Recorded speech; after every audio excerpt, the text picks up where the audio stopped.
The following is a special presentation of ESPN, the worldwide leader in sports.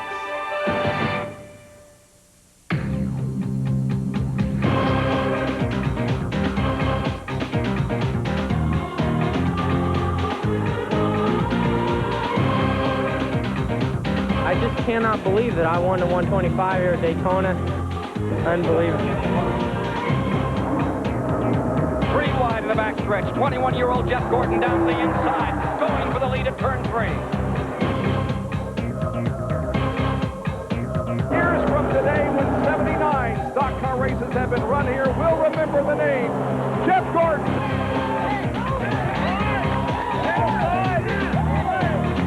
In his third full season of competition, he becomes only the 22nd driver in history to wear the crown of NASCAR Winston Cup champion.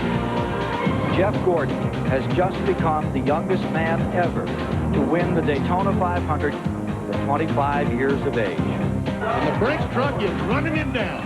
What we have here may well be the yardstick by which Winston Cup greatness is measured for years and years to come. Happy holidays, everyone. There is no more beautiful place at this time of year than New York City in the Waldorf-Astoria Hotel. The annual event honoring the best from the NASCAR Winston Cup Series has become a part of the holiday season. From the main ballroom of the Waldorf-Astoria in Midtown Manhattan, we welcome you to the 49th annual NASCAR Winston Cup Award Ceremony. Wow, it's a great night here. I'm Bob Jenkins along with Benny Parsons, and you know, every team has a checklist, and we saw only one more box remaining to be checked off on Jeff Gordon and the Rainbow Warriors list. I have a feeling they may be on their way to doing that. How close is Jeff Gordon and the entire crew to being a dynasty? About that close. You know, folks, every year when we go to Daytona in February, it's so exciting to see those 45, 50 cars there, all with a chance to be the champion. And then you run the season, the 32 races, and we come to New York to crown the champion. Jeff Gordon, those guys did the job. They deserve to be here. One of the big questions going into this evening, just how much money will Jeff Gordon walk off with? Some say he's going to become NASCAR's first $6 million man. Wow, excuse my voice, folks, but, you know, I just retired in 1988. In my career, I think I earned $3.9 million. When I retired, I was about 7th on the list. This year, he's going to earn almost twice that much in 1 year. It took me 19 years to win almost $4 million. Well, Barney Hall will be your on-stage host for this evening, and one of the first awards we want to pick up on is the True Value Man of the Year Award. Let's go down to Barney. And now let's meet the 4 nominees for the 1997 NASCAR True Value Man of the Year Award. The NASCAR True Value Man of the Year Award was in its second year in 1997. This special award is designed to recognize NASCAR drivers who touch the hearts of those in need. In each quarter of the NASCAR Winston Cup season, a nominee is chosen for the NASCAR True Value Man of the Year Award. Tonight, the results of voting done by a blue-chip panel will be announced, and the 1997 NASCAR True Value Man of the Year will be honored. The 4 finalists start with Kyle Petty, the first quarter nominee. For the past several years, this outstanding young man has organized a motorcycle charity ride that crosses the country, touching the lives of hundreds of children with parties for the Make-A-Wish Foundation at every stop. The ride has also raised more than $1 million to benefit the Winston Cup Racing Wives Auxiliary. Bill Elliott, the 1988 NASCAR Winston Cup champion and multi-time most popular driver, was the second quarter nominee. In 1997, he served as honorary chairman of the first Dawson County American Cancer Society Relay for Life. In addition, he has worked closely with his sponsor, McDonald's, and the Ronald McDonald House Charities Program. And he has spent countless hours with patients diagnosed with life-threatening diseases, encouraging them not to give up.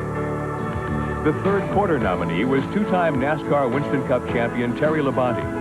Already active in promoting screening programs for potential donors to the National Bone Marrow Foundation, Labonte also donated funds from his NASCAR Busch Series winnings that allowed more than 1,000 people to be screened as a possible match for a leukemia patient. He is also participating in a program with his sponsor, Kellogg's, that promotes the Marrow Foundation on 42 million cereal boxes. The fourth quarter nominee was Dale Jarrett, who has been involved in many off-track efforts to help those in need. Jarrett has done television commercials for safe driving and for a Christmas relief fund for the underprivileged. He has also helped raise funds for breast cancer research, the American Cancer Society, the Lutheran Brotherhood, and the Brenner's Children's Hospital. At True Value, help is just around the corner, and True Value joins NASCAR and all fans in honoring these 4 drivers as finalists for the 1997 NASCAR True Value Man of the Year. And now, ladies and gentlemen, to announce the winner of the NASCAR True Value Man of the Year Award, please welcome the Chairman and CEO of True Value Hardware, Dan Cotter.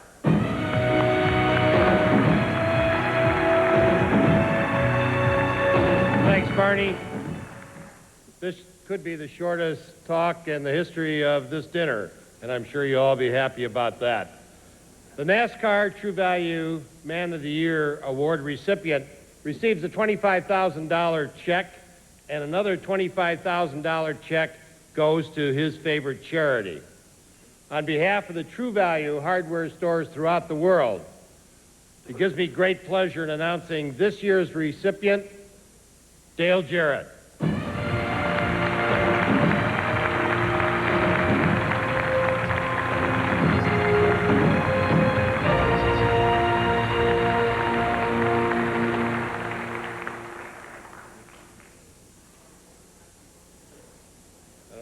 Do with this, put it here.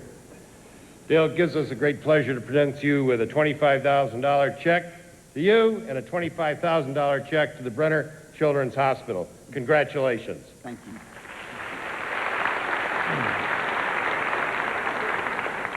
Thanks, Dan, and certainly thanks to True Value and NASCAR. You know, other than winning that trophy and sitting at that table, I think this is probably the best award that a driver could look forward to here tonight. And certainly surprised, and just want to say thanks to everybody involved here, and thanks to all the drivers and crews and the families that put forth so much effort, that are giving something back to other people out here, as we see it happening more and more each and every year. And I'm sure that everyone in this room is doing their part, but I'd just like to ask everyone, especially at this time of the year, of giving and thinking about others, that if you can dig a little deeper and help others that are a little less fortunate than us, it would be a great time to do it, and we certainly appreciate that. And as I wasn't expecting to win with such competition there, but Kelly and I did talk about the possibility that if we were fortunate enough to win this, that the $25,000 that we get, we're going to give $12,500 to MRO, to Mike Seltman and his staff, and $12,500 to the Holy Trinity Lutheran Church in Hickory, which is our church. Thank you. Congratulations to Dale Jarrett, the True Value Man of the Year. He finished second in points to Jeff Gordon, and it's been quite a week for Jeff Gordon. One of the stops at Times Square earlier today.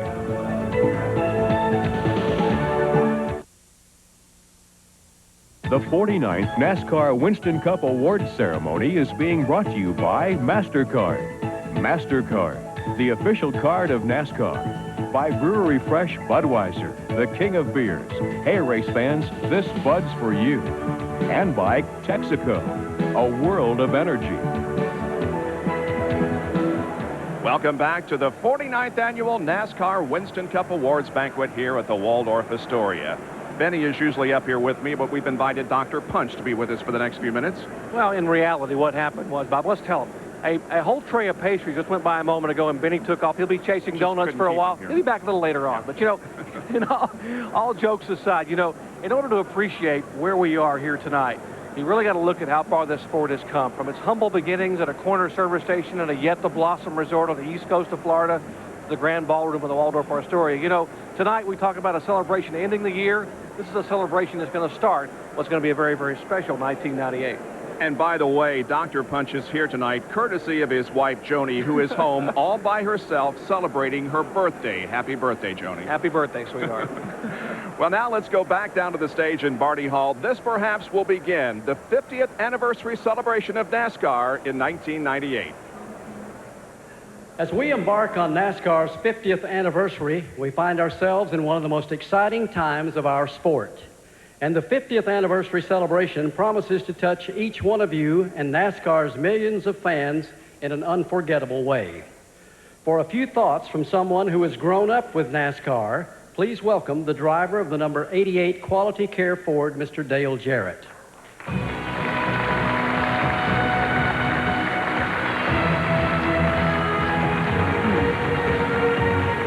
Thanks, Barney. Hello, everyone, and I want to let you know I'm really excited to be here tonight, and I think in just a couple of minutes you'll understand some of that excitement. You know, they call NASCAR one big family, and it's pretty easy to understand exactly why they do that. Most of us here, or a lot of us here, are family, and the rest of us feel like that we're family because we spend so much time together every year on the road and in the garage area and everywhere. And my father grew up in this sport, was a NASCAR racer and a NASCAR champion. So was Dale's and Kyle's father. They were champions of this sport, and a lot of other people that are here with us tonight. NASCAR's been a part of my entire life, and I think I'm pretty fortunate for that. There's a lot of people who helped get all of us here tonight that are in this room and helped get this sport to where it is today on the eve of its 50th anniversary. And now I would like for you to turn your attention to the screen for a brief look at what we're celebrating tonight.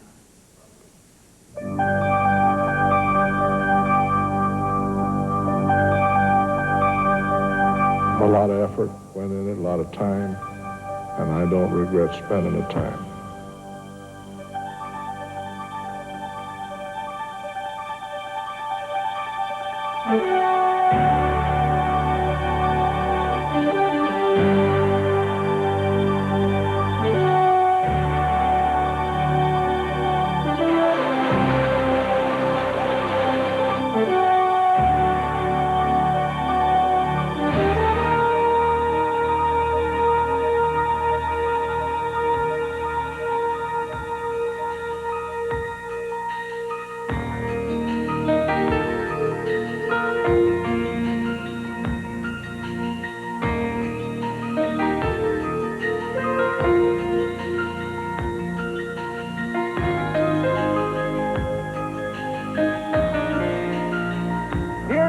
Trying to fire to come across the line. David Pearson. At the wire, it's Petty on the outside by a bumper. As they go into turn number one, and both of them spin. They touch coming down through the tri-oval. Oh, won the Daytona 500. I won the Daytona 500. Here comes Mark Martin trying to make a move off of corner number 4. It's a drag race. Jeff Gordon, winner of the inaugural Brickyard 400. Bring her to the inside, Dale. Don't let him get down there. He's going to make it. Dale Jarrett's going to win the Daytona 500.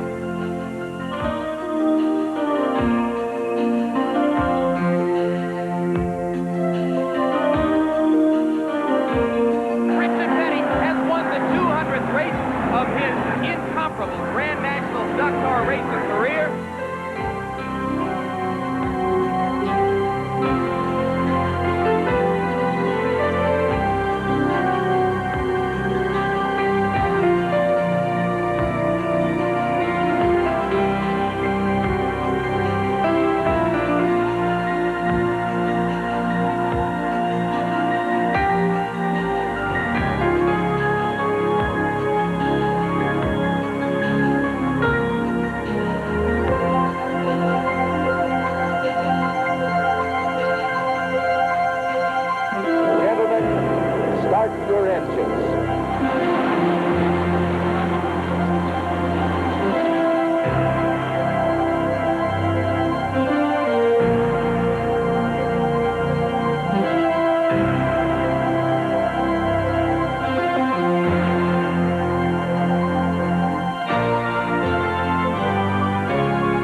Ladies and gentlemen, our present and past NASCAR Winston Cup champions, Ned Jarrett, Benny Parsons, Bobby Allison, Bill Elliott, Rusty Wallace, Terry Labonte, Dale Earnhardt, Richard Petty, and Jeff Gordon. A nice round of applause, please.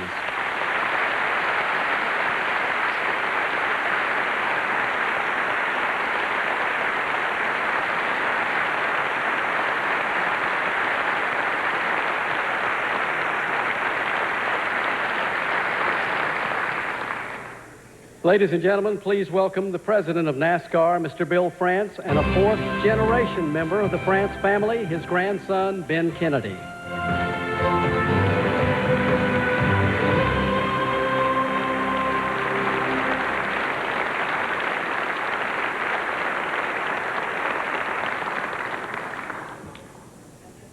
Thank you, Barney.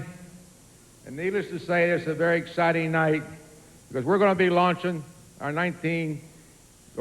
50 years, I should say, in the year 1998. And as the video showed, it took a lot of people to get us where we are. Got Ben up here now because I think he'll be one. I'm looking forward to standing here 50 years from now. And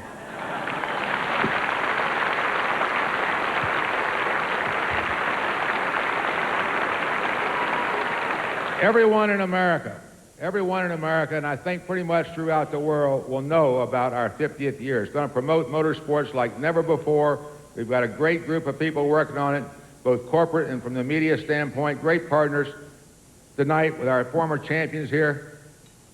Let's show them the logo.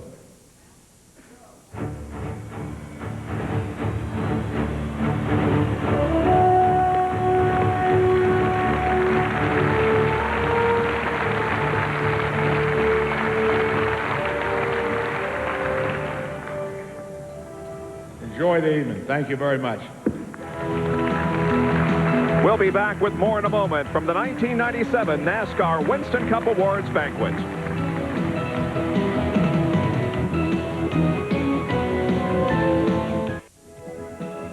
We're back at the 1997 NASCAR Winston Cup Awards ceremony here at the Waldorf-Astoria in Midtown Manhattan. Bob Jenkins and Benny Parsons up here, and BP, you won't hear me say this very often. I was very proud of you up there on the stage with all the champions. Folks, that was so awesome. Standing on stage, looking over this great crowd here at the Waldorf. Let's pick back up on the activity live on stage. We'll go down to Barney, who's about to introduce T. Wayne Robertson. President of Sports Marketing Enterprises, R.J. Reynolds Tobacco Company, Mr. T. Wayne Robertson.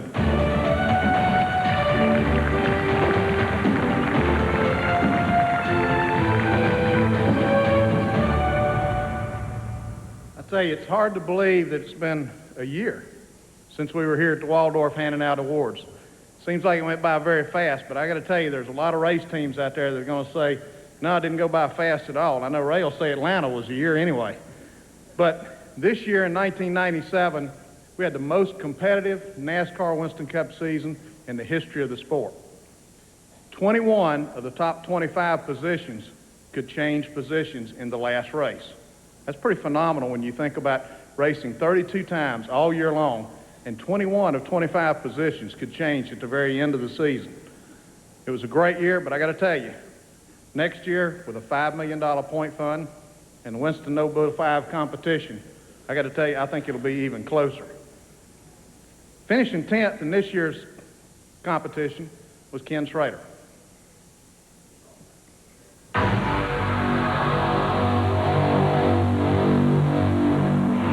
A former open-wheel racer who migrated to NASCAR, Ken Schrader had a new NASCAR Winston Cup home in 1997 with the Andy Petrie Skull Bandit racing team. As is the case in many first-year relationships, it took a while to get things going. The team recorded 2 top 10s in the season's first 10 races until they led their first laps at the Winston 500 at Talladega. 2 races later at Dover, Kenny recorded his best finish up to that point, a 6th at the Miller 500. Slowly but surely, the Schrader-Petrie effort was gaining momentum. Beginning with the Pepsi 400 at Daytona, where the team was 19th in points, they reeled off a string of finishes that saw them climb to the podium in New York. In 14 of the season's last 17 races, Kenny placed 15th or better, highlighted by another 6th at the Goodies Headache Powder 500 at Bristol, and a season-best 4th at the Duralube 500 at Phoenix. A similar result at the Die Hard 500 at Talladega landed him a spot in the Winston No Bull 5 at Daytona. 2 pole positions, ironically both coming at the Magic Mile of Loudon, were the most for Kenny since the 1993 season. The new beginning for both Schrader and Petrie seemed to work. Their team was just one of 4 that recorded only 1 DNF for the season. And out of those 4, theirs was the only first-year effort to achieve that feat. Please welcome the driver of the Andy Petrie Skull Bandit Chevrolet, making the top 10 for the 7th time in his career and for the first time since 1994. The 10th place finisher, Fenton, Missouri's Ken Schrader. Kenny, I tell you what, you showed that you and Andy Petrie and the Skull Chevy team are serving notice on this group. And you're going to Daytona with a chance to win $1 million no bull bucks. But we got tonight for you $164,500 for your 10th place finish.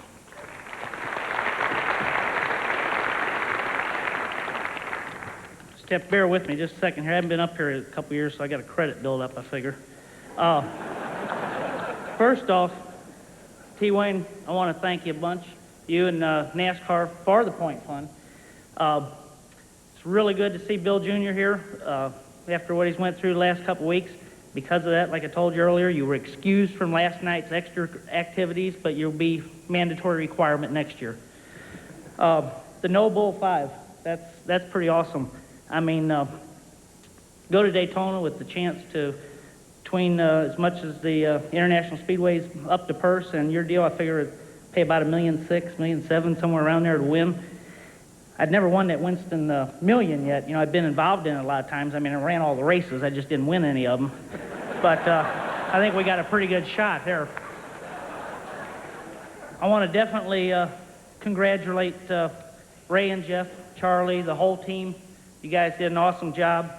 Your second championship, and Jeff's getting so much smarter. He actually invited us to his party last year instead of making us wake him up. So I got someone else with the Hendrick Group I really want to thank. And that's someone I really look up to, and he's helped me a lot throughout my career, and he's still my teammate, and that's definitely Terry Labonte. Rick ain't here, I miss him. Linda, you look beautiful. Pop, you looking sharp. I know Mary and Rick are at home. I wish they were here. Congratulations. Now, my team. It's really nice to drive the Skull car. All the people from U.S. Tobacco, they've been involved for a number of years. They realize the benefits of Winston Cup racing, what they can do with it. And it's just, I'm really glad that they hired me, and I appreciate it much. Chevrolet and GM Performance Parts, Goodyear, the tires they obviously make, they're so good for us. Mark IV Industries with the Dayco belts and hoses and Purelator filters. Berry Italian Foods and Featherlight Trailers that help us a whole lot. We definitely appreciate. And I want to give a special thanks to Andy and Patty for go ahead and putting us up with us for a year, and I think it worked out pretty good, buddy. We'll be better next year. And I guess the most important thing, and it's not a sponsor, they don't give us no checks or no parts and no tires or anything, but probably our biggest help, and that's my wife and Dorothy and Sheldon, because without them, I don't think I could do it. And this isn't as easy as everybody thinks, because when we were walking on the streets today, Budweiser brought a whole nother load of a truck full of beer, and we got to take care of that tonight, so thank you.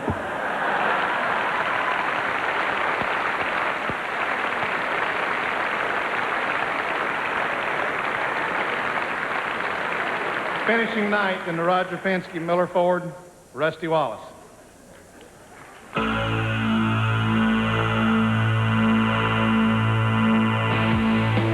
Entering the 1997 campaign, Rusty Wallace was determined to duplicate his feat of winning the 1989 NASCAR Winston Cup title. 3 weeks into the season, the Miller Lite Penske South team claimed victory in the Pontiac Excitement 400 at Richmond. Not only was it the team's first win of '97, it was the first win of the season for Ford, and it continued Rusty's streak of winning at least one NASCAR Winston Cup race in each of the last 12 years. The team then battled through some tough racing runs, but buoyed by Rusty's optimism, they came back to capture the Busch Bowl at Bristol. That Food City 500 event also saw Rusty as the dominant force, leading the most laps before finally finishing a strong runner-up. He duplicated that feat at the Coca-Cola 600 at Charlotte, as well as the Duralube 500 at Phoenix.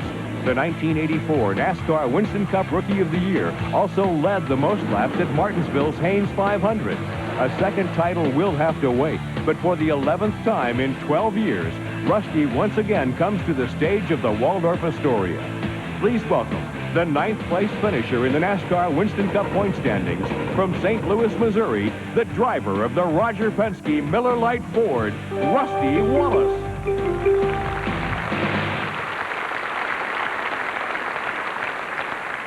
Rusty, I tell you, you and Robin and all that team really had some hard luck this year. I know it wasn't the season you wanted, but I got to tell you, anybody that comes on this stage had a great year. If your ninth place finish is $189,265.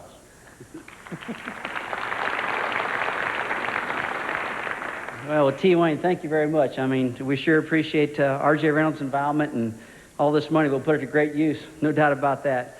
First of all, I'd like to thank the championship team, Jeff Gordon and Rick Hendrick and Ray. You guys done a great job. There's no doubt about that. To win two like you've done, that takes a lot of commitment. You're an envy of a lot of people. I tell you what, we couldn't do it without all our sponsors, people involved in us. I'd like to congratulate NASCAR for everything they've done, and boy, we're sure glad to see Bill back. There's no doubt about that. He put a fear in all of us, and a good friend of ours, and I'm glad you recovered, Bill. Like I say, it takes a lot of partners to make this happen, a lot of money. I'd like to thank all my sponsors: Miller Brewing Company, the Ford Motor Company, Mobil Oil, Goodyear Tire and Rubber, Bosch Spark Plugs, Mead Coated Papers, Matco Tools, PPG, Fleetwood RVs, Mazak Machinery, Penske Auto Centers, and Hugo Boss men's clothing. But like I said about our partners, we couldn't get it done unless they had great partners. And I'd like to thank my car owner, Roger Penske, Don Miller, Walt Zarnicki, and our good friends that help us a lot, Dan Luganview and Greg Penske. And the entire Miller team back at home supporting us. We've had some tough times this year, but I promise you we'll charge back next year. One win is great. I'm sure it's a lot what everybody like to see, but our team's used to the win a lot more. We've got a real focused commitment for next year, and I'm sure you're going to see that car up front a lot more. I'll tell you, last but not least, my wife Patty for putting up with a lot of this stuff, but one thing none of us ever need to forget is all the great race fans that support my team and everybody else's team. I'd like to thank everybody. Thank you.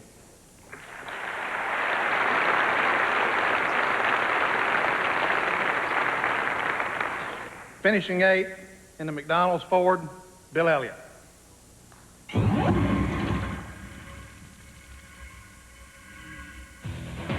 21 years after making his NASCAR Winston Cup debut, Bill Elliott, the fastest man in NASCAR Winston Cup history, proved in 1997 that he can still deliver. As the driver and owner of the McDonald's Ford, Bill was awesome in winning the pole for the Winston All-Star event at the Charlotte Motor Speedway. But he didn't stop there, as later in the year, at the Richmond International Raceway, he won the Busch Pole Award for the Exide NASCAR Select Batteries 400. It was the 49th pole of his career, and he set a new event speed record in the process, along with the race's fastest lap. By mid-season, the team really started to gel. First, they drove to a season-best second-place finish in the Miller 400 at Michigan. Then they recorded 5 consecutive top 10s, leading up to the Darlington Mountain Dew Southern 500. The inaugural Winston Million winner led the most laps in what was perhaps his most impressive outing of the year. By season's end, Elliott had made the greatest position improvement in the point standings from 1996 to 1997. Please welcome the 8th place finisher in the NASCAR Winston Cup Series points and the man who's won the most popular driver balloting for a record 12th time, the driver and owner of the McDonald's Ford from Dawsonville, Georgia, the 1988 NASCAR Winston Cup champion, Bill Elliott. I'll tell you, you can say a lot of positive things about this man, but the fact that he's 12-time NASCAR Winston Cup most popular driver, I think, says it all. Bill, for your 8th place finish, here's a check for $229,020. You know, T. Wayne, this goes back, I think, when I won the championship in '88, I got like $335,000. And I'll tell you what, it's come a long way. And the driver and the car owner thanks you. Believe me. I mean, it's been, I think after 96 season, I felt like I won the championship this year because 96 was really tough on all of us. And, you know, just like everyone else, you get up here and you can't thank the people that put you here enough. I mean, from the standpoint of what all the competitors go through for as many weekends as we do this throughout the year, it's a tough sport, and it's getting tougher, and it's harder and harder to get up on this stage. You know, just like Jeff, what he's done the last 3 years to win the championship twice, my hat's off to them and all the crew. They've done a heck of a job. You know, just I feel like that, you know, we all try so hard, and sometimes it's just hard to get here. But, you know, for me, with what Winston's done, NASCAR and all the fine folks, our Bill France and all what he's done to make this sport such a dream come true throughout the last looking to be 50 years next year. I got to say, I'm like Rusty, got to come back to all the sponsors. McDonald's the last 3 years, we've up with them for another 3 years. I'm looking for a great future with those guys. They've been great to us. Ford, Coca-Cola, Reese's, Super 8, Bosch, Goodyear, New Holland. Amoco will be with us for the last time this year. They're going on to do a full car in Busch next year, and I think that's great from the standpoint of, bringing sponsors on and bringing them on into the levels of this sport.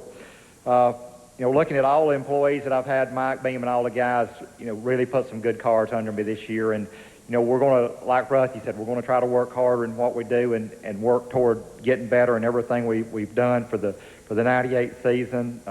Looking forward to my new deal with Dan Marino. I think that'll be exciting for myself and all the guys trying to move into another area. I feel like that, I'm kind of the owner. Sometimes I go home and the driver talks to the car owner, and that's pretty scary being in the same guy. And, looking at the standpoint of what we've accomplished, I think our hats off to all the guys, Ernie and plus all the folks at the museum that's made all of the fan support what it is today has been great. With First Plus being a sponsor on our other deal with Jerry Nadeau driving it. A special thanks to all the Bill Elliott fans out there that's really supported me over the last number of years. I can't say enough about those folks. And just the NASCAR fans in general. You go to these racetracks early in the morning, 7 o'clock, it can be 20 degrees, and there's fans sitting in the grandstands. And I think my hat's off to all those guys, because I don't know that I could do that. But, for them to support us the way they do is absolutely amazing to me, and where the sport has grown. But, like I said, we're looking forward to the 98 season. There may be some people we missed here, but I'd like to thank everyone that's got us here. We're looking forward for some good success, and congratulate everybody that's won awards here tonight. Thank you. Thank you. Finishing 7th in the Joe Gibbs Interstate Batteries Pontiac, Bobby Labonte.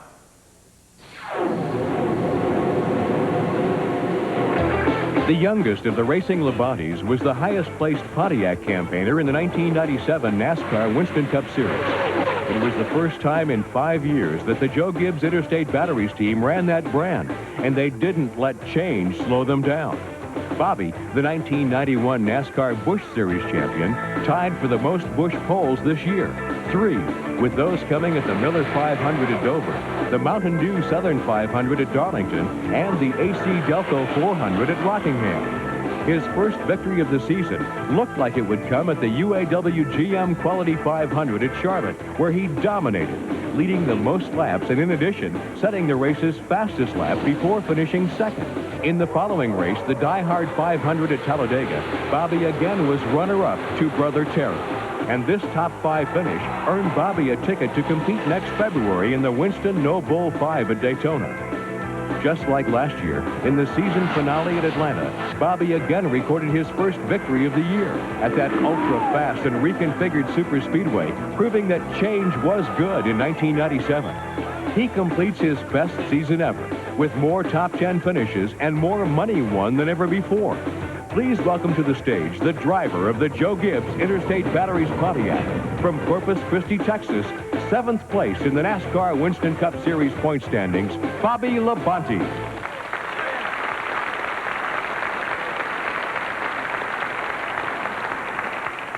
Bobby's another one of those No Bull 5 drivers. He and Donna just built a new home, and I know this is going to start the way, and when you get to Daytona, he's going to be going after that other money as well. For your 7th place finish, $273,460. Wow. I didn't add it all up. I guess I didn't come up with that amount, so appreciate that. As you know, we got another member of the family coming, so this will be great for putting some food on the table and put some diapers on the new little baby's butt, so that I won't change probably. Anyway, like our family's getting bigger, I just want to thank a few families that I get to be associated with. And the first one I'd like to thank is Pat and Joe Gibbs for all that they do for me and being such a great car owner. Jimmy and Patty Maycar, not only for being our best friends, but for Jimmy for preparing a very consistent race car week in and week out for me to either screw up or maybe do good with every now and then. So I really got to appreciate that. I got to thank all the team members back home that are watching on TV tonight. There's a whole bunch of y'all that spend a lot of time at the shop, give 110%. Your families, they're great to us, and everybody at Joe Gibbs Racing makes it such a great place to work, and I just love you guys to death. Y'all are great. The NASCAR family, Bill, Betty Jane France, for everything that y'all do. It's, phenomenal. Every year I come up here and see bigger and better things, and we just appreciate everything that the NASCAR family does for all of us. Got some more families, too, our sponsor families. Interstate Batteries, Norm and Tommy Miller. Hey, I think they're the best product out there. They haven't been around that long, but they sure do have a great time with us, sponsoring the race team, and they're a lot of fun to be with, so I really appreciate Norm and Tommy. We have Shell Oil, Pontiac, which has been great this year, let me tell you. Ditch Witch, Cintas, Mac Tools, Wix Filters, Food Lion, Champion Spark Plugs, and Easy Care. Let me tell you, that's a big family for Joe Gibbs Racing, and without that big family, we can't operate. So we really do appreciate that. I'm looking for the light to come on. Ain't come on yet, so I'm okay. I also want to thank the race fans.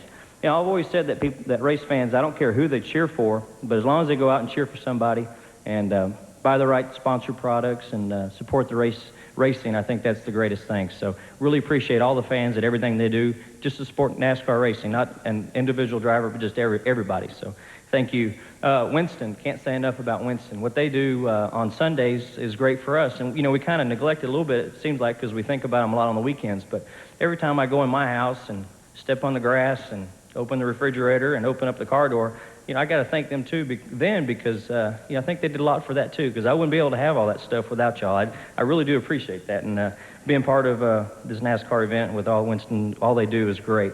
Congratulate Jeff Gordon and the Rainbow Warriors, Ray Everham, Rick Hendricks at home. Like to say hello to you. And, man, I just can't wait. One of these times I want to be able to race you for the championship and get to Atlanta.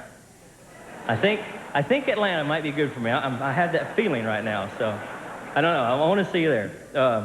And then one last family member that I want to thank is my older brother. He's the dude coming up here next, and got to thank him. As the picture saw earlier, all the embarrassing shots of everybody, well, not all of them, but he was helping me out then. He's always helped me out, and I really do appreciate that. And one more race, I might have had him in points. Maybe next year, though.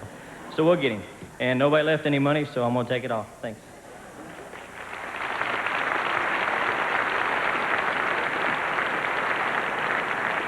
Finishing sixth, Rick Hendrick Motorsports Chevrolet, Terry Labonte.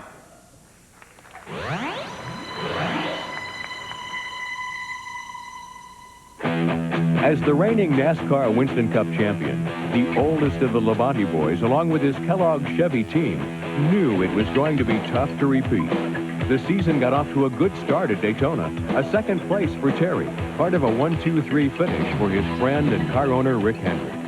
At the inaugural Interstate Batteries 500, the native Texan led the most laps as well as recording the race's fastest lap. Showing that he could get the job done on both short tracks and road courses, Terry placed third at Bristol as well as Sears Point. His versatility and consistency resulted in his finishing in the top 10, an amazing 15 of the series' first 18 races, remaining at or near the top of the point standings. But some tough racing luck was soon to follow. Displaying unparalleled resolve, the Iceman weathered some difficult mid-season finishes, but he rebounded to post an exciting victory at the Die Hard 500 at Talladega, leading the most laps en route to the team's first win of the season and a spot in the Winston No Bull 5 at the Daytona 500. With a new Chevy face in victory lane, the 5 was revived. On the New York stage for the 15th time in his career, please welcome from Corpus Christi, Texas, the driver of the Rick Hendrick Kellogg Chevrolet, the 1984 and 1996 NASCAR Winston Cup champion, sixth-place finisher Terry Labonte.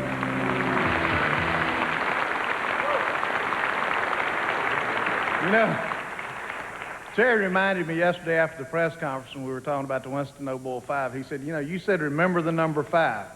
He said, well, I want you to remember the number 5. I think my car number is 5, so I should be the first guy to win that. Finishing sixth, Terry, we have a check for you for $312,900.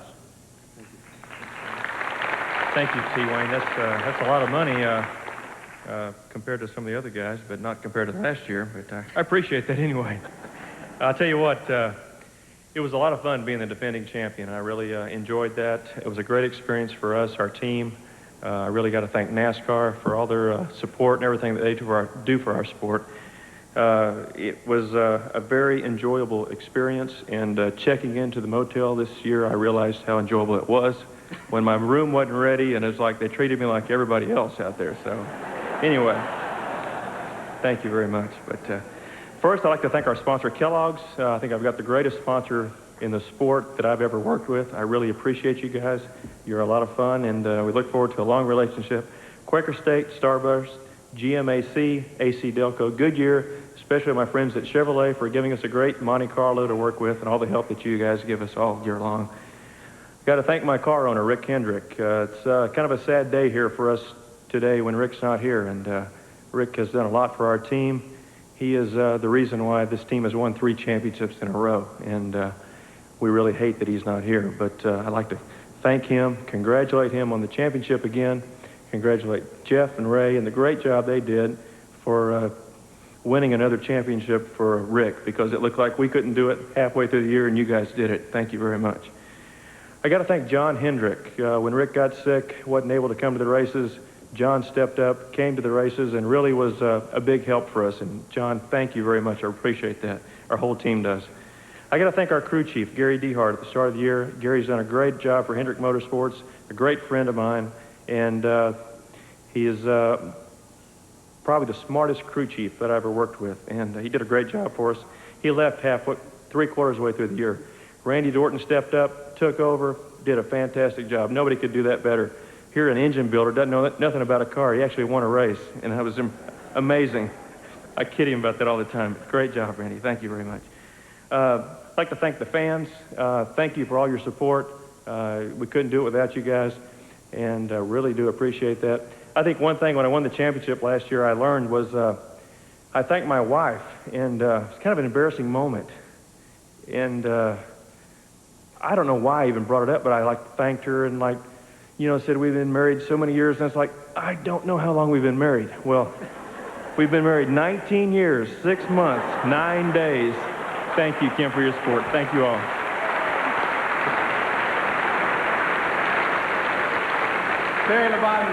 The top 5 in points when we return to the Waldorf-Astoria.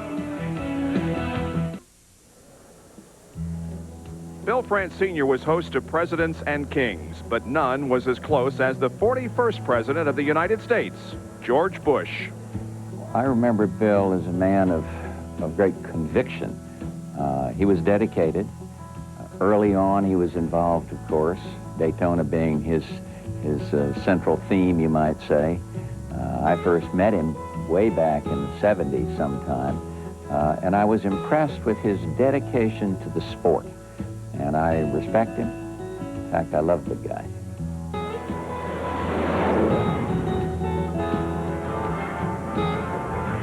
We're back in the main ballroom of the Waldorf-Astoria. The drivers who finished 6 through 10 in the point standings have been given their bonus checks from RJR. Now we get ready for the top 5. I'm amazed at the amount of money that they're paying for 10th through 6th. Wow. Incredible, isn't it? Let's go back down to T. Wayne Robertson on the stage.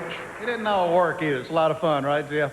You know, there isn't a Winston Cup champion that we've ever had that's been a part of this sport that hasn't really represented this sport extremely well. And I think that goes back to 1949 Red Baron.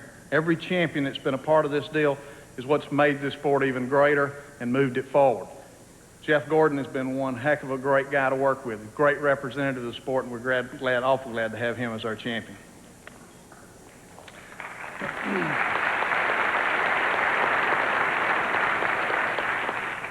Finishing 5th, and we start to get some real serious money now. Driving the Richard Childress Jim Goodwrench Chevrolet, it's Dale Earnhardt.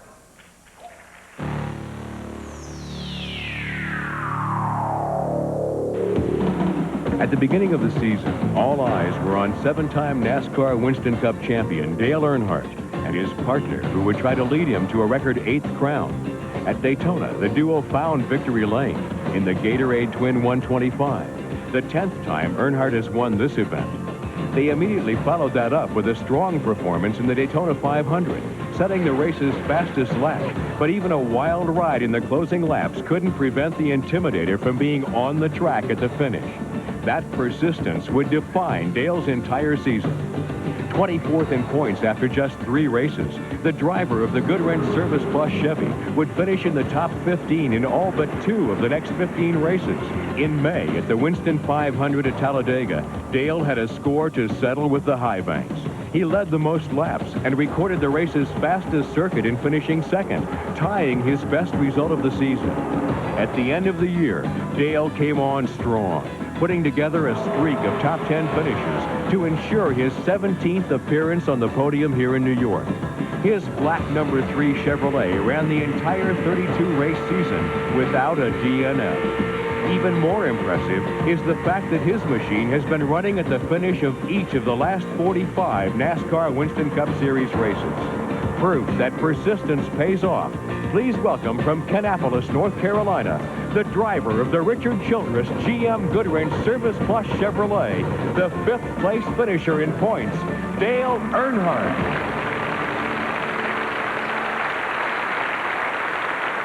Champ, you know, Dale's had the opportunity 7 times to sit at the head table, and I don't know of anybody that when you look out in the audience and look at him sitting out there that doesn't have that burning desire to get back at the head table more than Dale Earnhardt.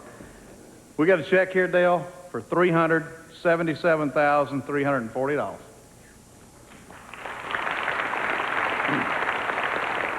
This makes you feel a little better for finishing 5th. Not that much, though, Jeff. Congratulations, Rick and Linda and Jeff and all the Hendricks racing team for winning the championship. You did a great job, as usual. I'd like to thank Richard Childress and my whole group, Richard and Linda, Judy and Larry and Linda McReynolds.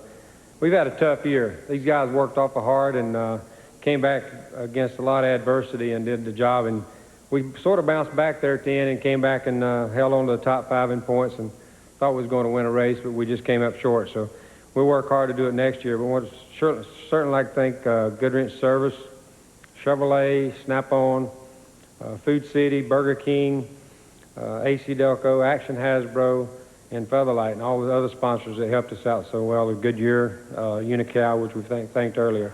Like I said, it was a tough year. Our race fans have stood behind us well. It's pretty interesting to see how they've rallied to support us, and it just makes you want to work harder and come back and win races and do it for them. And I think we'll do that next year. It sure is awful good to have Mr. France well and back with us. And I know Betty Jane said she wasn't going to let him retire, but about a year ago she told me that. But you're going to let him slow down a little bit, aren't you? But it's good to have him back, and we're looking forward to next year. Can't wait to get to Daytona. We're going to party tonight, huh, Jeff? All right, congratulations.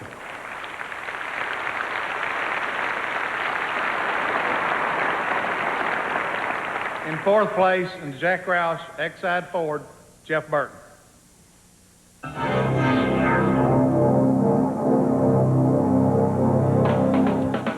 Completing his 4th year in NASCAR's highest division, Jeff Burton had a breakthrough season in 1997. With guidance provided by a highly respected crew chief, as well as a veteran teammate, Jeff not only proved he would be a force to be reckoned with, but also that he could find his way to victory lane at nearly every size oval track on the NASCAR Winston Cup circuit. Top 5 finishes at Rockingham, Atlanta, and Darlington preceded the inaugural Interstate Batteries 500 at the brand new 1.5-mile Texas Motor Speedway. That's where the 1994 NASCAR Winston Cup Series Rookie of the Year recorded an emotional victory, number 1 of his 96-race NASCAR Winston Cup career. In only his 2nd season with the Jack Roush Racing Exide Batteries team, Burton backed up that performance at the Loudon Mile by returning to the scene of his NASCAR Winston Cup debut and winning the Jiffy Lube 300. Victory number 3 nearly occurred at the Mountain Dew Southern 500 when Jeff came out of nowhere to nearly steal that other Jeff's thunder. A 2nd place at Darlington was duplicated 1 week later at Richmond, where he led the most laps in the Exide NASCAR Select Batteries 400, moving the younger of the racing Burton brothers up into 4th in the point standings. But he wasn't through yet. as the Virginia native capped off his September stretch run with a popular home stage victory in the Haynes 500.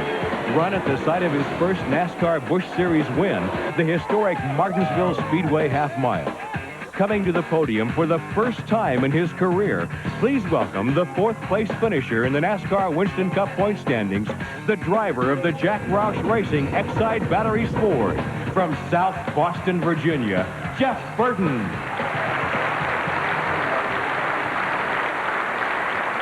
I can assure you this guy will be sitting at the head table before his career is over. Jeff, for your fourth-place finish, the check for $436,780. Thank you, T. Wayne. That's a lot of money. I'm sure Jack can figure a way to spend it. I know him pretty well. I tell you what, it's a great honor to be here tonight. This is the start of a great year for NASCAR with the 50th anniversary, and to be up here tonight, kind of kicking that off, means a great deal to me. To be able to be on this stage is everybody's what everybody in this room shoots for. It's a lot of hard work for everybody in this room. The people that are at home that work on these teams, they know how much work it is, so they understand how much it means to sit on this stage. I want to congratulate Jeff and the entire team. You guys deserved it. You beat us every week. You run well every week, but it's okay if another Jeff sits there. You understand? You don't have to be the only Jeff. Okay. Just want to get that straight. I want to thank Jack. You know, why he ever chose me to drive his race car, I'll never understand. He was a guy that hadn't come close to winning any Winston Cup races, had a pretty hectic Busch career, and he saw something in me that a lot of people didn't. And I really appreciate that. It means a great deal when somebody the caliber of a Jack Roush will stand up and stand behind a person like myself. It's kind of what everybody strives for in their career, no matter what it is they do, to have somebody look over them and say, hey, this guy can do it, and it gives you a great deal of confidence. Of course, I've got a luxury of one of the best crew chiefs in the business in Buddy Parrott. Not only is he a great crew chief, we have a heck of a lot of fun, and I think that's half the battle. And we got a lot of great people that work with him, Frank Stoddard and Bobby Hudson and everybody at the shop. They just do a great job. That unless you're involved in a race team, you don't know the kind of work that goes in it and the dedication that you have to give to it, and the time away from your family. It's a great deal to them. Everybody in Michigan that has a part of an engine program, they've done a great job. We had very little engine problems and had great horsepower too, so that's a great combination, and you can't beat that. Surely it's been a great night for Exide. We've been on the stage. This is the third time, so that means a great deal. We have some other sponsors too, Parts Plus, Mayflower, Track Gear, Ford, of course Goodyear, and of course Track Gear that helps my Busch program and helps our Winston Cup program too. And it'd be a big mistake if I didn't thank everybody in my family. My brother Ward helps me a great deal, and my other brother Brian, my father, my mother, and of course my wife. Without her, and somebody said earlier, you come home mad more than you come home happy. So they put up with a lot, and we're excited about next year. We hope to continue this, what we got started. We're excited about the Taurus, and we're just ready to get going. Thanks a lot.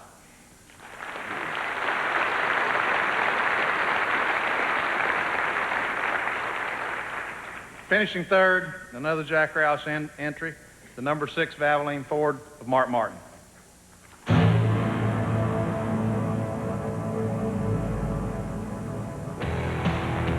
For a man to make an assault on the NASCAR Winston Cup Championship, his racing package must include confidence, strength, and the talent to swiftly guide his horsepower. Commanding the cockpit of the Valvoline Ford is one of those chosen few, Mark Martin. After a 7th-place finish in the Daytona 500, Martin won his first Busch Pole of the year at Rockingham. His conditioning paid off when he posted his first top 5 finishes on the demanding short tracks, a 5th in the Food City 500 at Bristol, and a 3rd in Martinsville's Goodies 500. Mark began the month of May by delivering a massive 1-2 knockout punch. On the twisty road course curves of the Save Mart 300 at Sonoma, pole sitter Martin's final turn was left into victory lane. When the green flag fell at Talladega, his foot never lifted off the gas. He accelerated first across the stripe for his 2nd career Winston 500 win. Firmly rooted in the battle for the NASCAR Winston Cup Championship, Martin posted a summer string of 7 top 5 finishes from Charlotte to Watkins Glen. His push to the points lead got a big boost on the sweeping Michigan Speedway with a win in the ITW DeVilbiss 400. 1 week later, his Roush Ford was runner-up in the Goody's Headache Powders 500 at Bristol. Martin then swept the Dover Mile clean with both the pole and the win in the MBNA 400. Never conceding the championship chase, Mark Martin and his season crew competed and completed the season fighting for every lap and every mile. With a third-place finish in the Napa 500 finale at Atlanta, his tally of 24 top 10 finishes led all others. He is the total package that equals 100% racer. Ladies and gentlemen, on the Waldorf-Astoria stage for the 9th consecutive time in his career, please welcome the driver of the Jack Roush Valvoline Ford, finishing 3rd in the standings from Batesville, Arkansas, Mark Martin.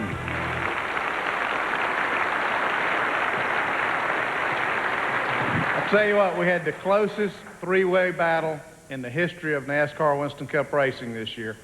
Mark, you came out 3rd, but you have nothing to bow your head about. It was one heck of a great season.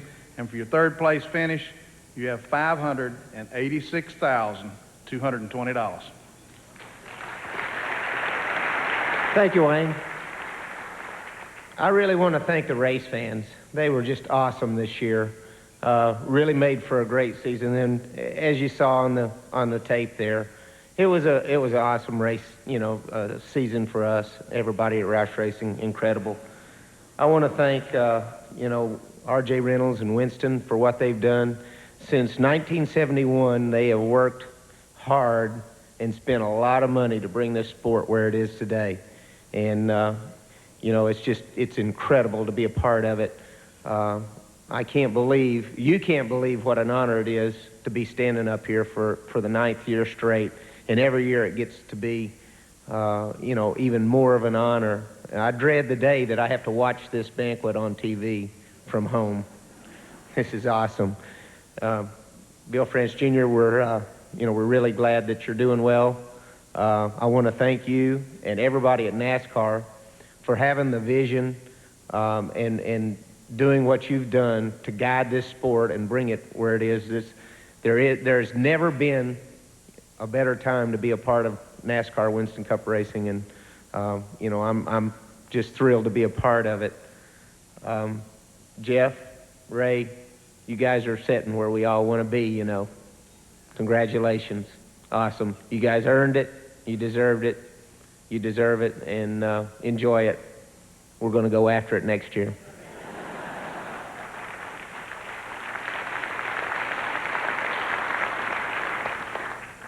I want to thank Jack Roush for, Jack, you're really an awesome guy. I want to thank you for, everything you've done, giving me an opportunity to be on this stage 9 years in a row. Steve Meal, you're awesome. You gave me great race cars this year, and we had a great race team and a good year. I want to thank Jimmy Finnig and all the guys in Livonia, Michigan, all the people at Roush Industries, as well as everybody at Roush Racing in the Carolinas. The awesome teamwork, and it's a great effort. And I'm really proud of what we accomplished this year. I want to thank Valvoline for standing behind us through a season last year that was a little bit of a disappointment, not being able to win a race. You guys are great.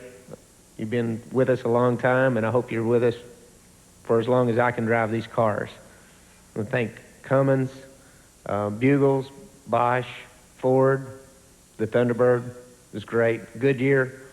Look forward to the new challenge, a new car next year with the Taurus. It's been a great season, and I hope I can see you again up here next year, sitting right there. Thank you.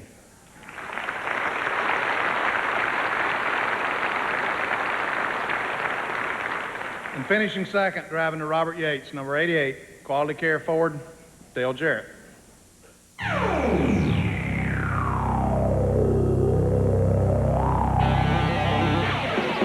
This man has known the life of NASCAR Winston Cup racing from the day he was born.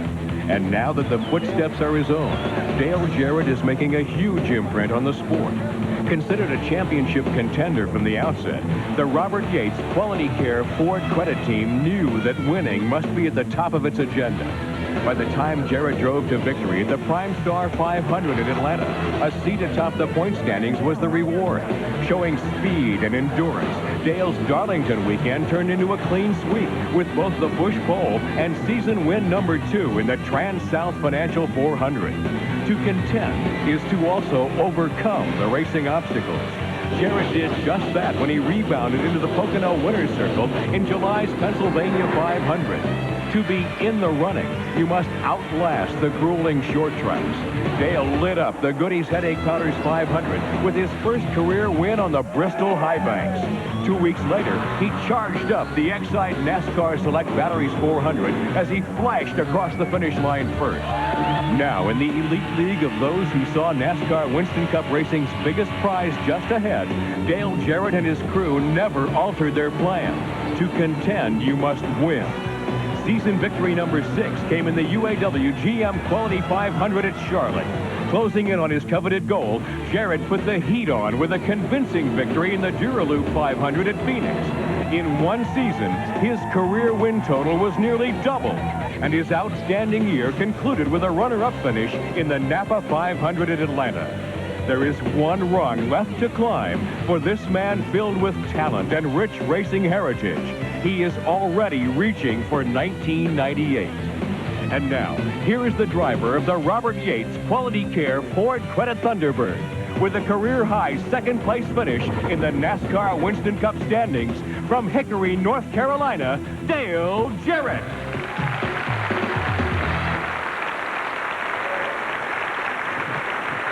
Ladies and gentlemen, this guy right here ensues all the qualities and values that makes NASCAR Winston Cup racing competitors so great and this sport so great. Dale, you didn't win the championship, but I got to tell you, you did win $745,666 for your second place finish. Thank you. Thank you. Wow. That is a lot of money. You know, I've only found one downside to finishing second, other than wanting to sit there, and that's that the other guys that come up here in front of you say everything that you want to say, but you're going to have to hear it again. I took the time to put all this on paper, so you're going to have to hear it. If you're watching on TV, it'd be a good time to go get you a good cold Coca-Cola and come back. I'll still be here probably.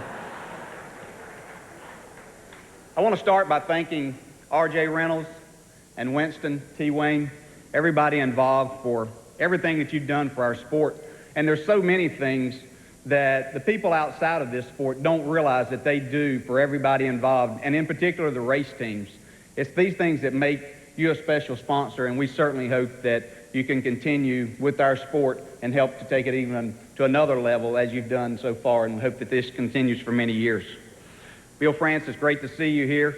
Your entire family, Betty, Jane, and the entire France family, we appreciate everything that all of you have done to help bring this sport to the level it is today, the opportunities that you give us. I think most of all, it's an exciting time, as I said earlier, to be a part of NASCAR with 1998, with the 50th anniversary coming along. It's going to be a great, exciting time for not only the drivers and the teams, but the fans. So you have a lot to look forward to. Certainly all of us at Robert Yates Racing want to congratulate Jeff, Ray, Rick, the entire Hendrick organization. You did a great job, well-deserved championship. You're a tremendous asset to our sport, and we appreciate all that you do. It's great racing you, and look forward to many years of racing you. And we certainly want to say to Rick, who we know is watching at home, that we're thinking about you and praying for you, and that your healing continues. And we really look forward to the day that you're going to be back with us at the racetrack. We look forward to those days.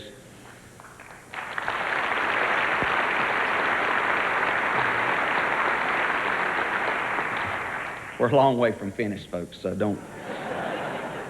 But it is time to turn my attention to the men and women at Robert Yates Racing who make it possible for me to stand here tonight. You know, I feel like that we've got the best people in the business, as I'm sure a lot of other teams feel the same way, but I feel like that it starts from our ladies in the front office, to the guys in the fab shop, the chassis shop, the general mechanics that we have that do a terrific job in putting these cars together, and certainly our engine room, which I consider the very best in the business. It takes all of these people to make a championship contender team, and I feel like we have all of those people behind us. I know a lot of the guys are at Brad Parrott's house watching this tonight and want to say thanks to you for the tremendous effort that you put forth week in and week out. And I know I can't name each of you here tonight, but I want you to know that I really appreciate the effort that you put forth, and I respect the tremendous talents that you have to help make our team a winning team each and every week. And we have to give a special thanks to Ronnie Hopkins' organization with help with our program. He and Todd are pretty tight and really did a good job in getting us cars in a hurry sometimes. We ask a lot of them. We want to thank them. I almost forgot one special person here that does work in the front, and that's Robert Yates' brother, Richard, and I can't forget him because he's the man that writes my checks. So thanks, Richard, for everything that you do. And now to a few other special people, certainly, at Robert Yates Racing. Robert and Carolyn Yates, my car owners and true friends to me. Thanks for the opportunities that you've given me to drive this race car week in and week out.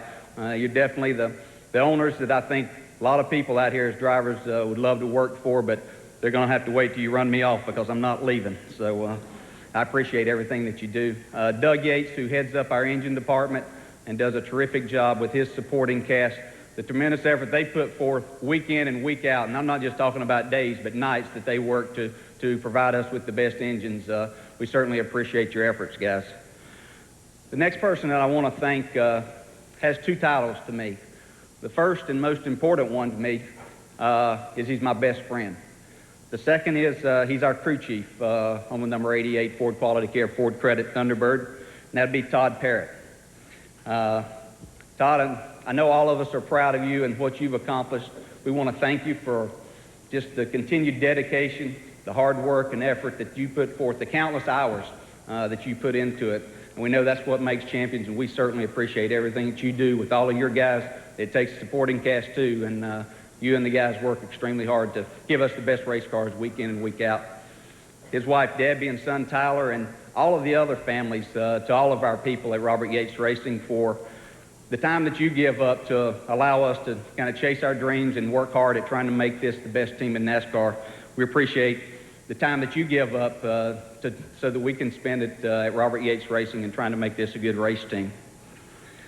And now to our sponsors, and we have quite a list of those, so we're not close yet. Jeff said his speech was going to be short tonight. I heard him say that yesterday, so I figured I could fill a little time for ESPN and everybody. You know, it takes a tremendous effort, a lot of money to do this and be a part of this sport and be a good race team these days. And we start with Ford Motor Company, Bob Rui, and everyone at SBO. We appreciate your support. Ford Quality Care, and it's now Ford Quality Care at your service, as you'll see next year on the car. Dr. Ron Goldsberry and Alan Benson, we appreciate your support. Ford Credit, Mr. Edsel Ford, thank you, sir. At Texaco, Chuck Kosich and Ken Schaefer. Pat and Chris McKenna from Plasticoat Paints. Mac Tools and Penske Shocks. The Gillette Company with their White Rain brand.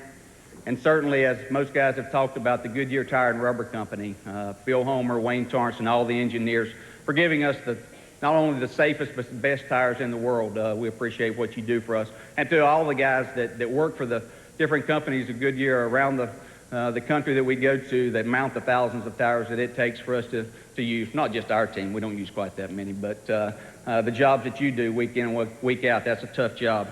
And looking into 1998, we've just signed 2 new associate sponsors that we would like to welcome on board, the Coca-Cola Bottling Company and Fleetwood RVs. We appreciate your participation with our team. Next, a very special thank you to Max and Gene Helton and everyone at the MRO facility for just being behind us and making a tremendous difference in all of our lives. And I think a lot of you know exactly what I'm talking about with what they've done in our sport. Thanks for being there for us week in and week out. And they say that you can't always leave the best for last, but certainly I couldn't have done and be here tonight without all of those people that I've mentioned before, but there are some really special people. And I want to start with the fans. As everybody has thanked them, I want to thank the fans too for making our sport what it is, for the encouragement that they give through the good times and the not so good times. You stuck behind us, and we appreciate that. Your cards and letters mean a lot, and to keep them coming, we appreciate everything that you do for us in our sport, and we realize that we have the best fans in all of professional sports. Thanks a lot. And now to my family. My mother, my father, my sister Patty, brother Glenn. I have a tremendous supporting cast. Goes on to my father-in-law, Jack Spears, my brother and sister-in-laws that are behind me all the time, and their words of encouragement mean a lot to me, and I certainly appreciate that, and it means a lot to have you all there week in and week out. But next to the people that really mean the most to me, and I hope I get through this, but I can't tell you how much my wife, Kelly, my kids, Jason, Natalie, Carson, and Zachary, how much they mean to me, and I'm sure I don't tell you enough how much I love you and what you mean to me, and I appreciate your support dearly. It means all the world to me. And it's that love and support that helps me get through and chase my dream of possibly one day sitting at that table. Thanks a lot.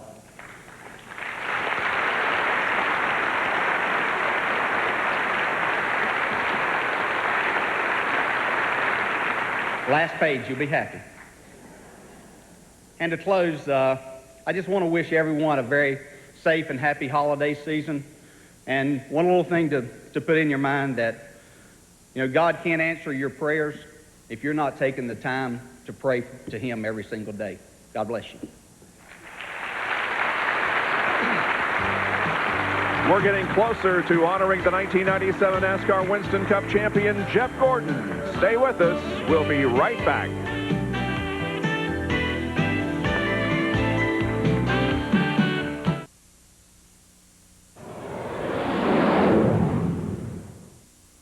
Well, you've been in the racing business for some time, haven't you? Yes, I started back in 1946, Frank. They built a track in Louisville, Kentucky, and we started fooling around with those midget race cars as a hobby. I see. And we fooled with those things for some 3 years, and then stock cars as such came into vogue, and we switched our activities over to stock cars. You make a living at this? No, and I wouldn't recommend it to anybody as a source of livelihood. That was 45 years ago. I think things have changed a little, haven't they, Benny? Yes, I think these guys are making a very good living doing it today.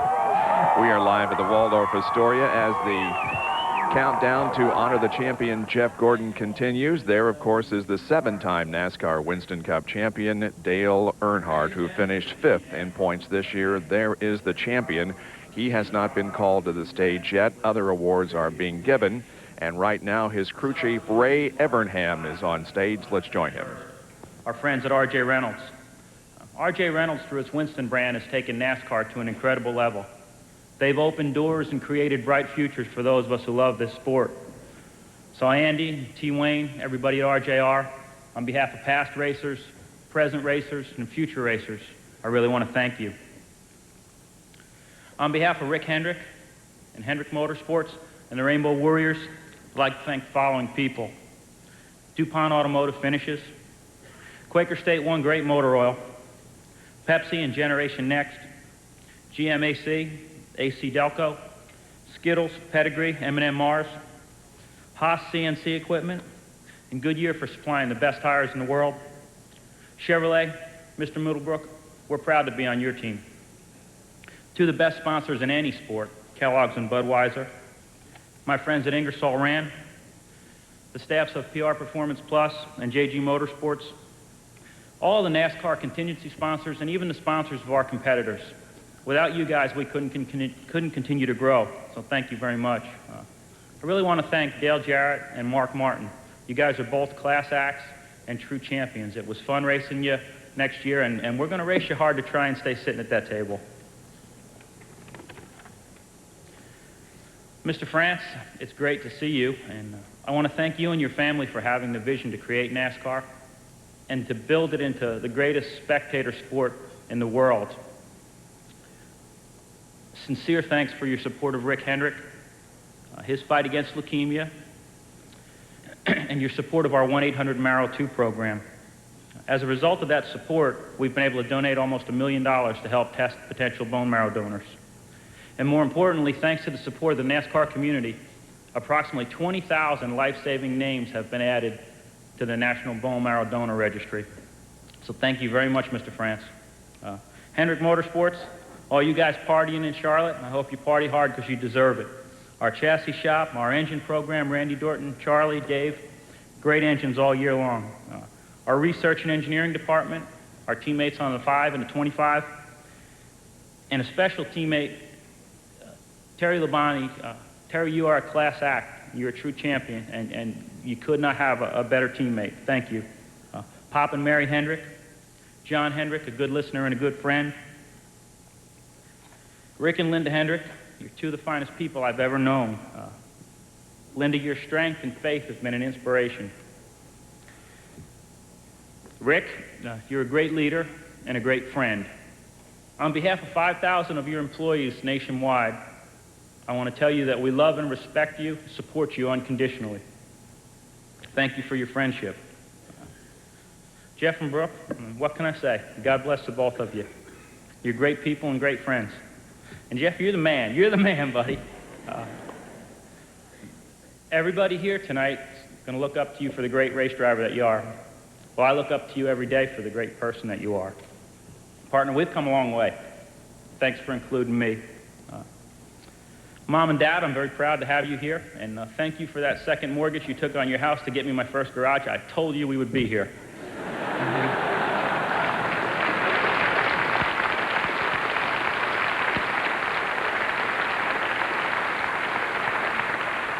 Mary, my wife, she supports me through better and worse. My son, Ray J, he sacrifices his time so Daddy can race. Ray J, Daddy loves you. And my team, it feels so good to be able to say that. The Rainbow Warriors. You know, the American Indians believe that good things will happen when the rainbow appears. And the Indians are obviously very smart people because good things have definitely happened in my life ever since you guys have showed up. You are awesome. You've worked and you've sacrificed and you've done it without question. You're truly a team that beats with one heart.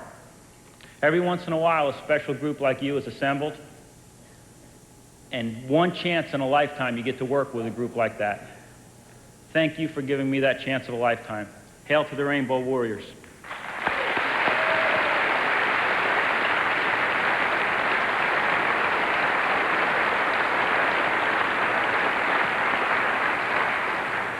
Thank you. God bless you. He is the champion crew chief for 1997, Ray Evernham. We're going to take another break. We'll be back in just a moment with more from the Waldorf-Astoria. NASCAR, celebrating 50 years in auto racing, from 1948 to 1998.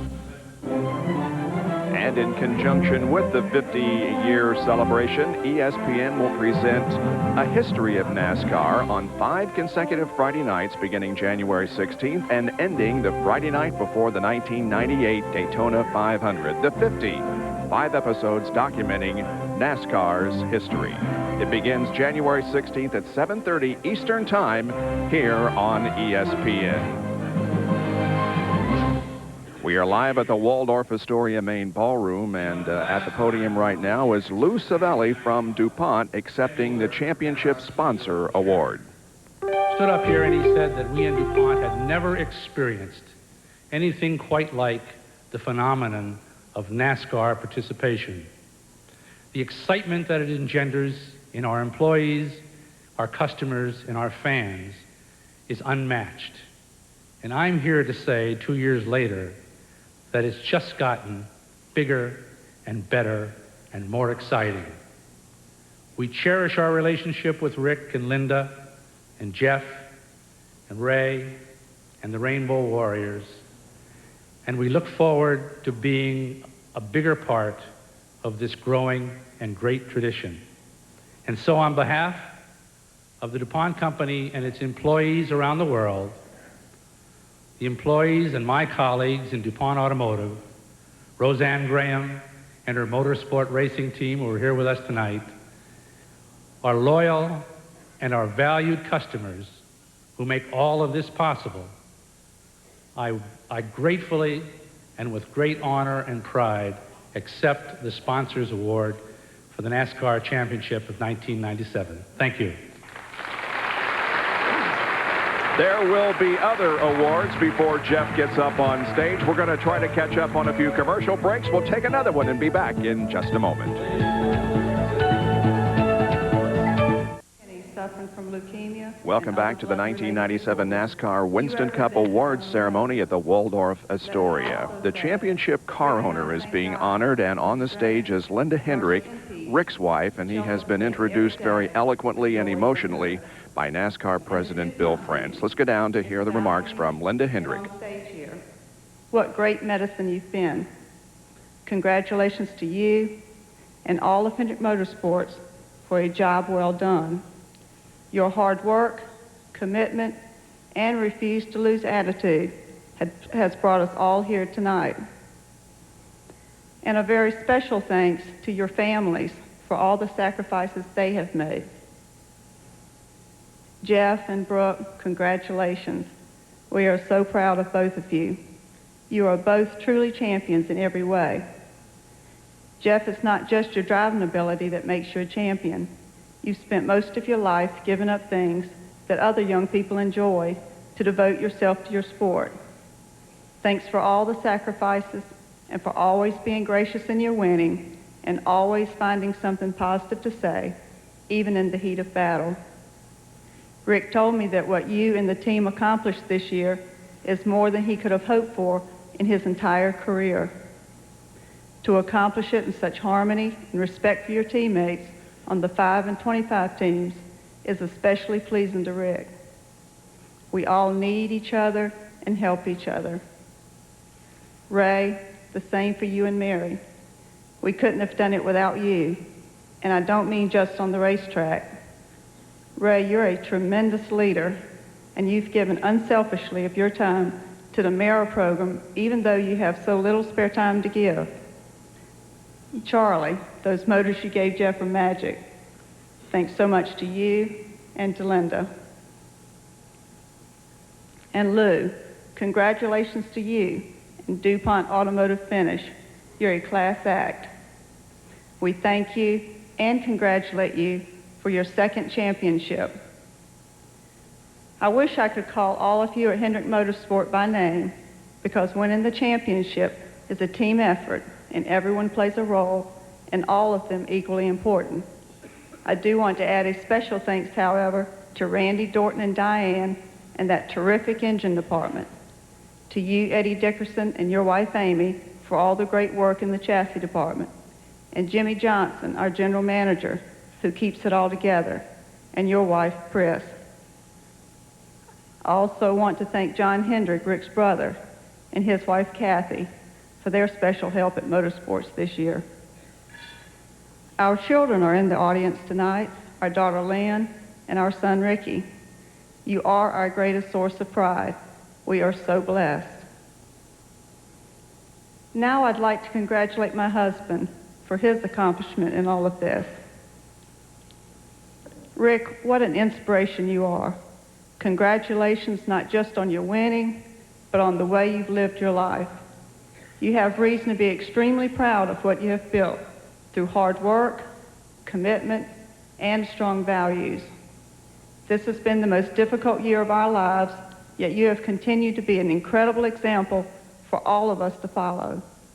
You have lived this season of joy and pain, triumph and adversity, just as you have all along, with love and compassion for others. Your generosity is endless. Thank you for all the years you have helped so many. Next month, we will celebrate our 25th wedding anniversary, and throughout those years, you have continued to push forward to be the best you can be, and you still do. Tonight, we are here to congratulate you, not only as a great car owner, but as a greater person. Sweetheart, you're always the winner, and I'm proud to be your wife. At this time, I'd like to ask Rick's dad, Papa Joe Hendrick, to please come forward and receive the 1997 NASCAR Winston Cup Championship Car Owners Trophy for his son, Rick Hendrick.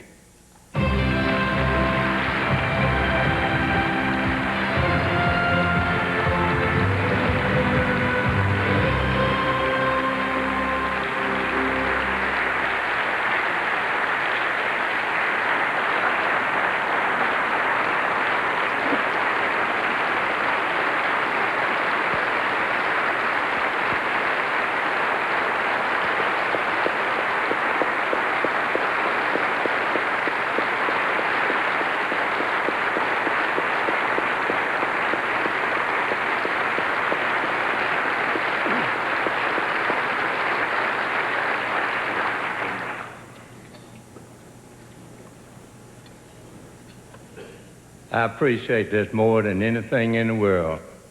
I never thought that I'd ever stand up on the stage and look at such wonderful people that we've got in racing. We have to thank all the sponsors. We have to thank NASCAR and everybody. So just keep the good work going, and God bless all of you.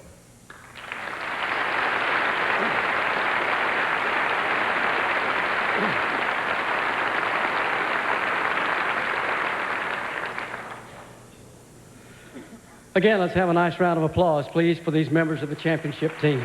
Super people.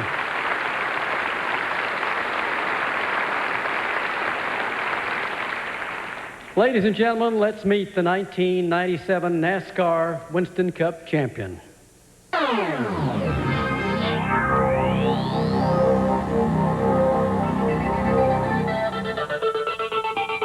It is now time to join a fantastic racing ride into the 21st century. Your championship crew is top flight. Their leader is strategic. The driver, very bold. The final destination is 12,715 miles away. Jeff Gordon and the Rainbow Warriors served immediate notice for the NASCAR Winston Cup Championship when the season opened at Daytona, first with a win in the Busch Clash. 1 week later, Jeff made the most daring of moves in Daytona 500 memory. At the end of the February Classic, Gordon was at the head of a Hendrick Racing 1-2-3 sweep. Not only was Gordon the first entrant into the Winston, but he had found the first number in the combination to the Winston Million. Next stop, Rockingham. Last stop, the winner's circle. When the series reached the short track test, this savvy son of thunder did it again. He scored back-to-back wins in the Food City 500 at Bristol and the Goodies 500 at Martinsville. Ready to turn the dial again, Jeff returned to the scene of his first career NASCAR Winston Cup victory and won his second Winston All-Star event before outlasting even Mother Nature with a win in the Coca-Cola 600 at Charlotte. He was now the only man with a chance at the Winston Million. Victory number 6 came in the Pocono 500, and with it, a seat back atop the points lead. And when the shiny new California Speedway opened its gates for the first time, Gordon took the inaugural victory in Fontana. And proving that the Rainbow Warriors can win anywhere, Gordon took his first career road course victory in the Bud at the Glen. Now, all eyes focused on a newly reconfigured Darlington. The vault that held the Winston Million bonus had been locked for 12 years.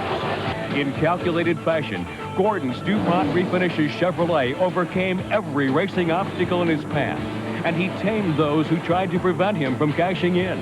In one Mountain Dew Southern 500 afternoon, Jeff Gordon broke the bank, became the only man in history to win the Labor Day Weekend Classic 3 consecutive times, and assumed a championship points lead he would never relinquish. Gordon capped off an incredible year with victory number 10 in the CMT 300 at Loudon. He has now won at 15 of the 19 circuits that make up the NASCAR Winston Cup Championship Trail. And for the second time in his young career, Jeff Gordon has rocketed to stock car stardom. Hang on, the ride is going higher and faster, and it's far from over. Ladies and gentlemen, the driver of the Rick Hendrick DuPont Refinishes Chevrolet, the 1995 and now 1997 NASCAR Winston Cup champion, from Pittsboro, Indiana, Jeff Gordon.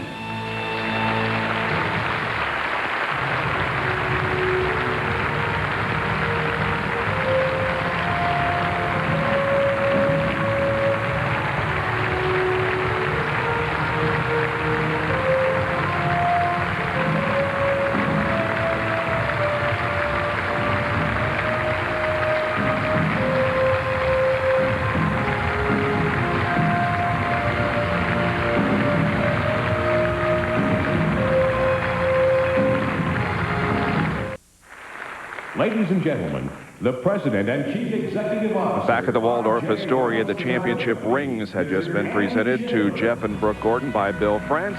Now for the presentation from R.J. Reynolds Tobacco Company, here is Andy Schindler. Thank you. It's a pleasure to be here this evening to celebrate one of the most important nights in the NASCAR Winston Cup season. A night in which NASCAR and Winston, as well as many other sponsors, have the privilege of handing out hard-earned prize money. Money earned through persistence, dedication, and lots of hard work. Tonight's banquet is much more than a roll call of this season's best performers. We're here to celebrate the drive, the determination, and the tremendous effort put forth each day by the race teams, the officials, the sponsors, and of course, the millions of NASCAR fans. We're celebrating success, and we're celebrating the important roles all of you play in creating the human spirit that exists in NASCAR Winston Cup racing. The spirit of millions of people like everyone in this room tonight, has served this sport well for about half a century now. Next year, we will commemorate NASCAR's 50th anniversary, and we plan to do so with great fanfare. We want to recognize just how far this sport has come in the last 50 years and the heights to which it will continue to rise in the future. We at Reynolds Tobacco are looking forward to helping our friends celebrate this milestone and to continuing our long-standing partnership. NASCAR's 50th anniversary season promises to bring excitement in many forms. You've heard about the Winston No Bull 5, a group of 5 races that will provide drivers with the chance to earn $5 million and another $5 million that will go to fans. The Winston No Bull 5 will get underway at Daytona in February when 5 drivers chase the dream of the first of $5 million paydays. We believe this will bring a lot of excitement to the 1998 season. It's our way of saying congratulations to Bill France Jr. and everyone at NASCAR on their 50th anniversary. $1 million payday is a term our newest champion knows very well. Jeff experienced almost every winning thrill a driver could hope for this season, from his victory in Daytona to the Winston Million at Darlington. Gordon was the brightest star in the NASCAR Winston Cup sky. Get to the big check there, Andy. The big check, buddy. Big check. If you want this check, you have got to be patient.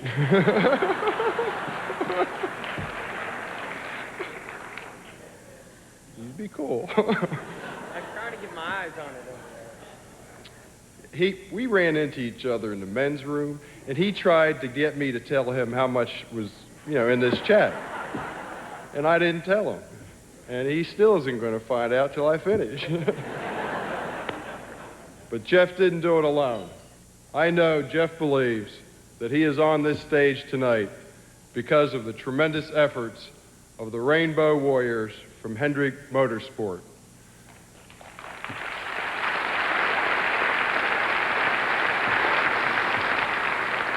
Their hard work propelled Jeff to 10 victories in the NASCAR Winston Cup Championship. Ladies and gentlemen, let's hear it for the Rainbow Warriors.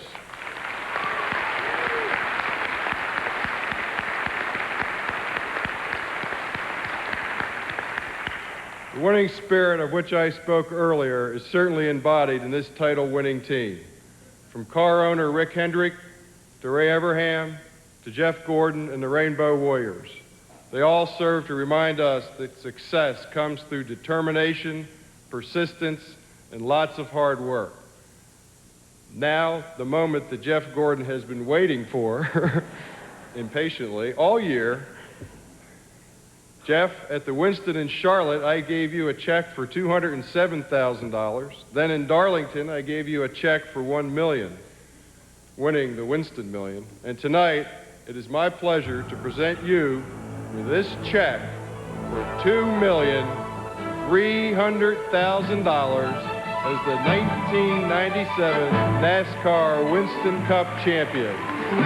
Jeff, congratulations, buddy.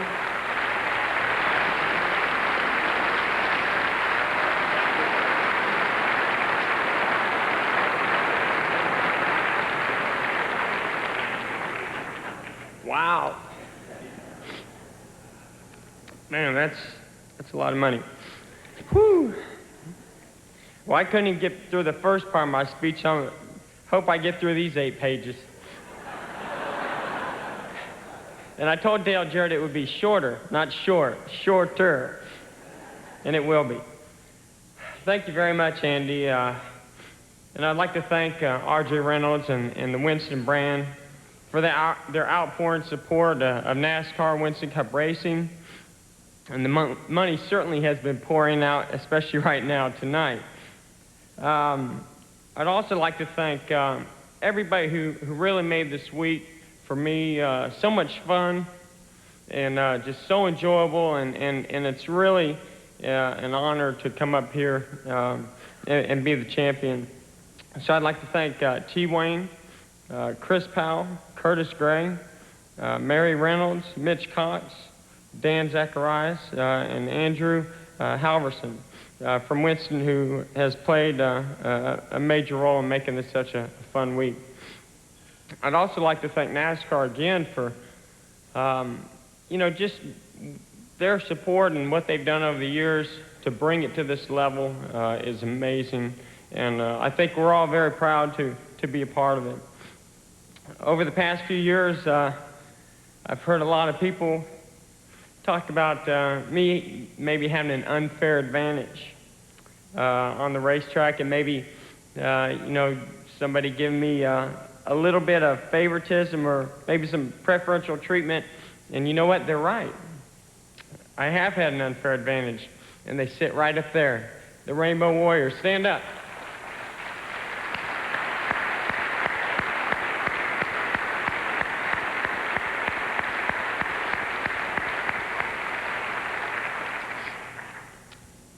These guys, they signify what teamwork really is all about. Thank you. I really want to thank them for their hard work and their dedication. They really showed us all this year what a Chevy Monte Carlo was really capable of.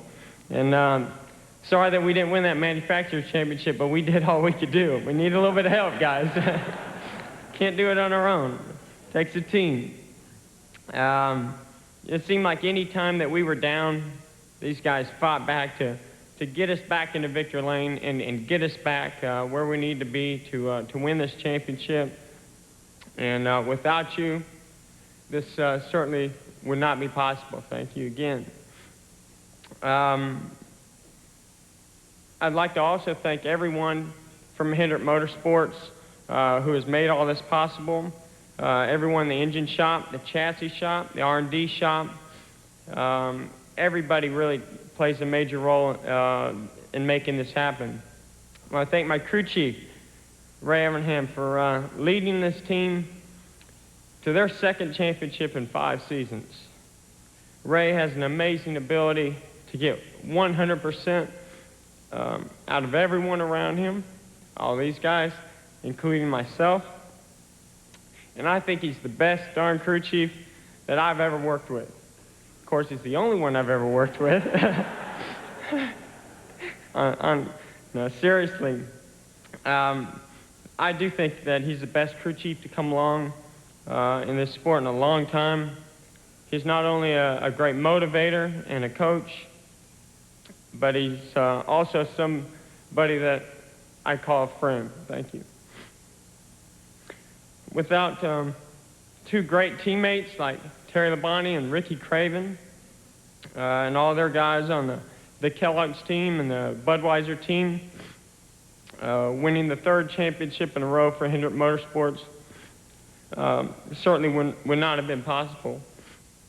So thank you for what you guys do. I'd like to thank our primary sponsor, DuPont, and DuPont Automotive Finishes, who was such a great company to be associated with and does a lot for us throughout each and every year. We're especially thankful to have Lou Savelli and his wife Gloria here tonight, and also Roseanne Graham. It's great to have you here. You know, I'd also like to thank DuPont corporate side, who was a new sponsor of ours that came on as an associate this year, and we're glad to have you on our car and look forward to the future. And without our associate sponsors, we just wouldn't have the finishing touches that it really takes to be the champions. So I'd like to thank all the companies that made up the key ingredients to what it took this year. And I'd especially like to thank Quaker State Oil, Pepsi, who is a new addition this year, GMAC, AC Spark Plugs, Kellogg's Frosted Mini Wheats, Chevrolet, and Goodyear Tire and Rubber for all your support. Thank you very much. You know, every Sunday at driver introductions, things were always pretty interesting, to say the least for me. So, to all those fans who were cheering, thank you. I think this year certainly allowed you to show your true colors as a Jeff Gordon fan.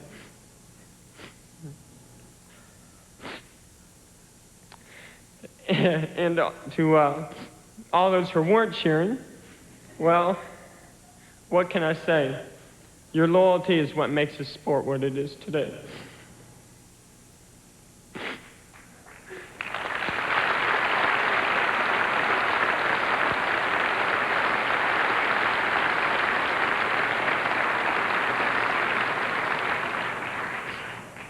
I'm gonna get it together.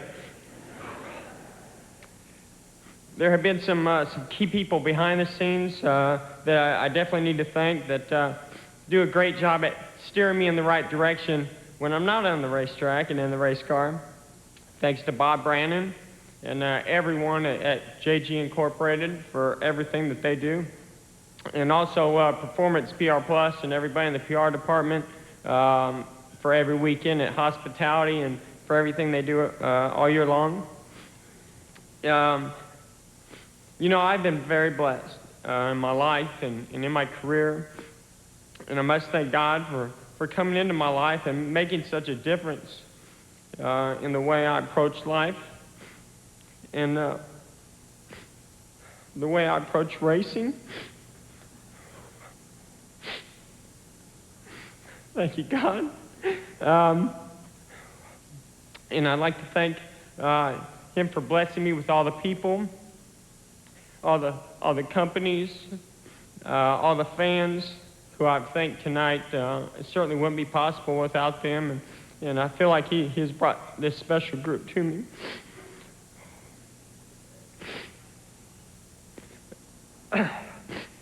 And I promised I wasn't going to do this. And I haven't even gotten to the good stuff yet. And I really, I mean, my prayers certainly have been answered, but I really want to thank those who bring the Lord to us more and bring him closer to us every weekend. Max Helton and everyone from MRO, thank you. Family and friends, I tell you, they're very important. And I wouldn't be where I am today without my family. I think my stepfather and my mother are certainly the only ones that knew I was going to be here.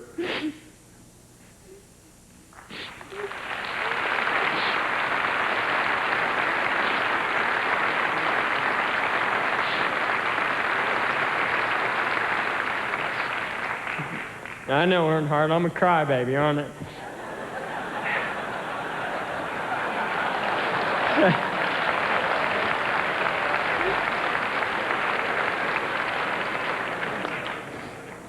And of course, the one who brightens every day in my life, my wonderful wife, Brooke.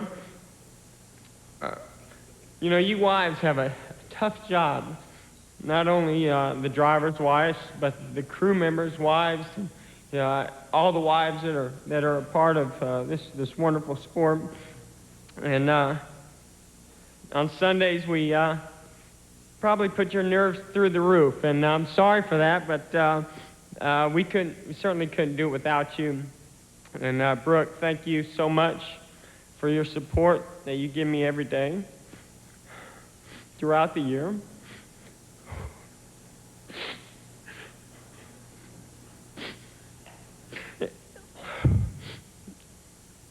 I couldn't live without you, and I love you.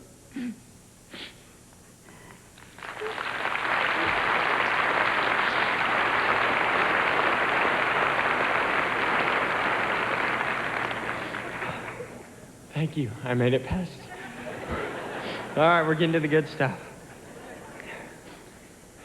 I feel like this whole night has been dedicated to one person.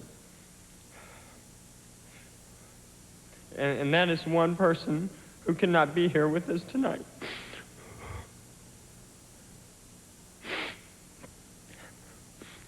And I know that he is here in our prayers and in our thoughts. And that person is Rick Kendrick. I owe many thanks to Rick for making all this possible, for the team, and I tell you what, we are very thankful for everything that Rick does, but I think what I'd like to thank him for the most is for being the great person that he is, for being somebody that people look up to, for being somebody that at a time when he really should be caring more about himself, he only cares for everybody else. I want to thank John and Lynn and Ricky for being here. Thank you so much. I know it's great for Rick to see you here. And of course I want to thank Linda and Pop for being here, and thank you for everything that you guys do. It really means a lot that you're here, and we all wish that Rick could be here tonight. But since he couldn't, I'm going to close with saying that I would like to dedicate this championship and this night to him for dedicating so much of himself to each and every one of us. God bless you and good night.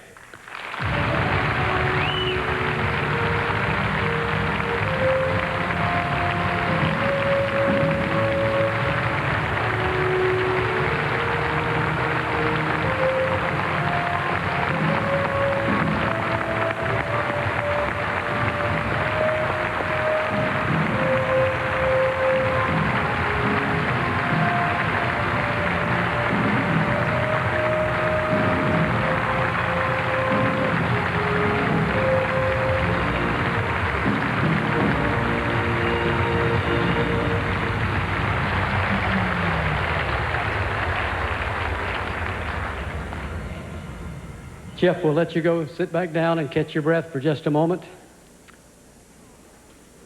I'm going to have to catch mine also. As the 50th anniversary of NASCAR Winston Cup racing glimmers on the horizon, Jeff, you have earned the right to reign as the NASCAR Winston Cup champion during this historic time. You've accomplished a great deal during your stellar career, and as you'll soon see, many of our and your predecessors and peers have taken notice. Tonight, you shine brightly, not only as our champion, but as a beacon of the future. Tonight, you are Lord of the Dance. You cannot deny the talent. It used to get under my skin because he'd go out there and win. I never thought he paid his dues. I thought he just got in a car, had the best cars, the best motors, the best everything, and win. But after I keep watching his talent, watching what he's able to achieve, I go, no, this guy's naturally gifted. He's a hell of a driver. End of story. I'm speechless, man. I mean, this is the greatest day of my life. Jeff Gordon's the future of this sport. He's an incredibly gifted person who's got the right team behind him. They have it all together. He's going to win a lot of races. And Jeff Gordon is about to write his name in the racing history books. Years from today, when 79 stock car races have been run here, will live in the name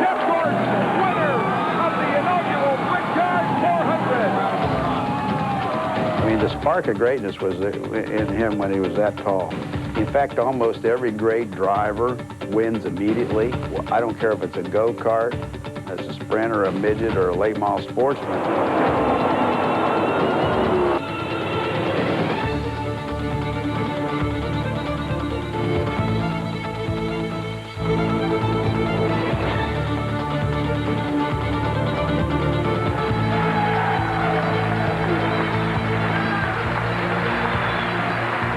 Jeff Gordon came in and beat all these guys. They made old men out of these fellows like myself or whatever. Turned the whole thing upside down. Jeff Gordon, phenomenal. I mean, all the ability in the world, everything that you would ask for out of a race car driver. Jeff Gordon in his world is, and it's not a stretch to say, is almost in the same situation that Michael Jordan is.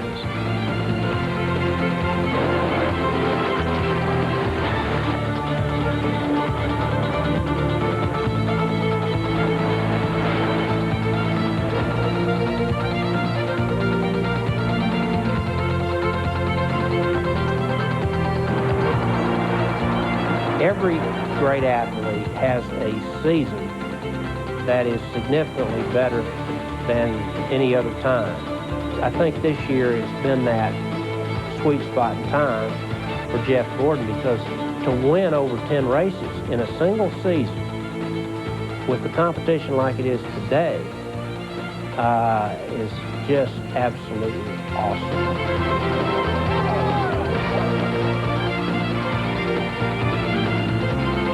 Going to do it. Jeff Gordon wins the California 500.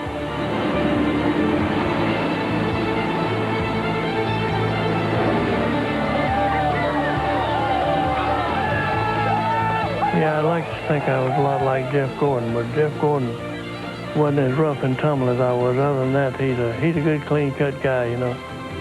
Jeff Gordon, he's so natural.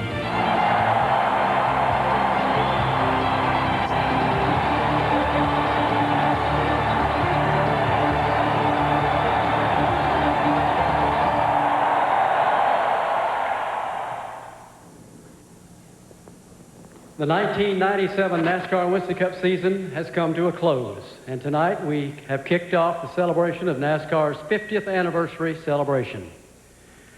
We now all look forward to the running of the Daytona 500 to begin the 1998 racing season.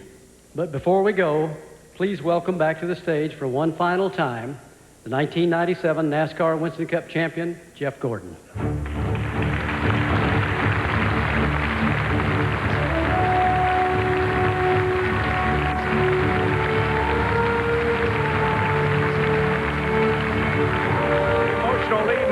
Waldorf-Astoria. Jeff Gordon picks up the check for being the champion. We'll be back in just a moment with more.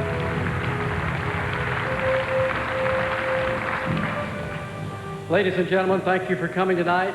We hope you enjoyed. NASCAR, celebrating 50 years in auto racing, from 1948 to 1998.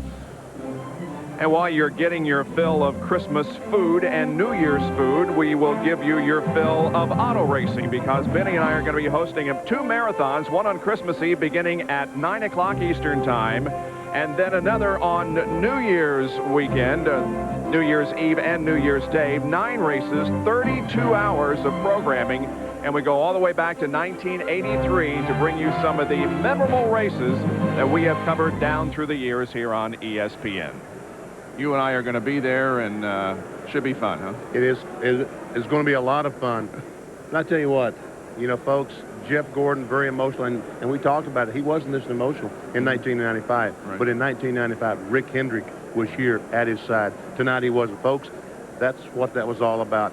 He wanted Rick Hendrick to be here by his side tonight. We're over into Sports Center because of the length of this banquet. We will be going to Sports Center before too long. Right now, we're going to go down to Dr. Jerry Punch. Thank you very much, Bob. It certainly was, Jeff, a year that strained the nerves and the night that strained the emotions. I know a lot of mixed emotion tonight, but you were concerned about getting through the speech, and you got through it. You spoke from the heart.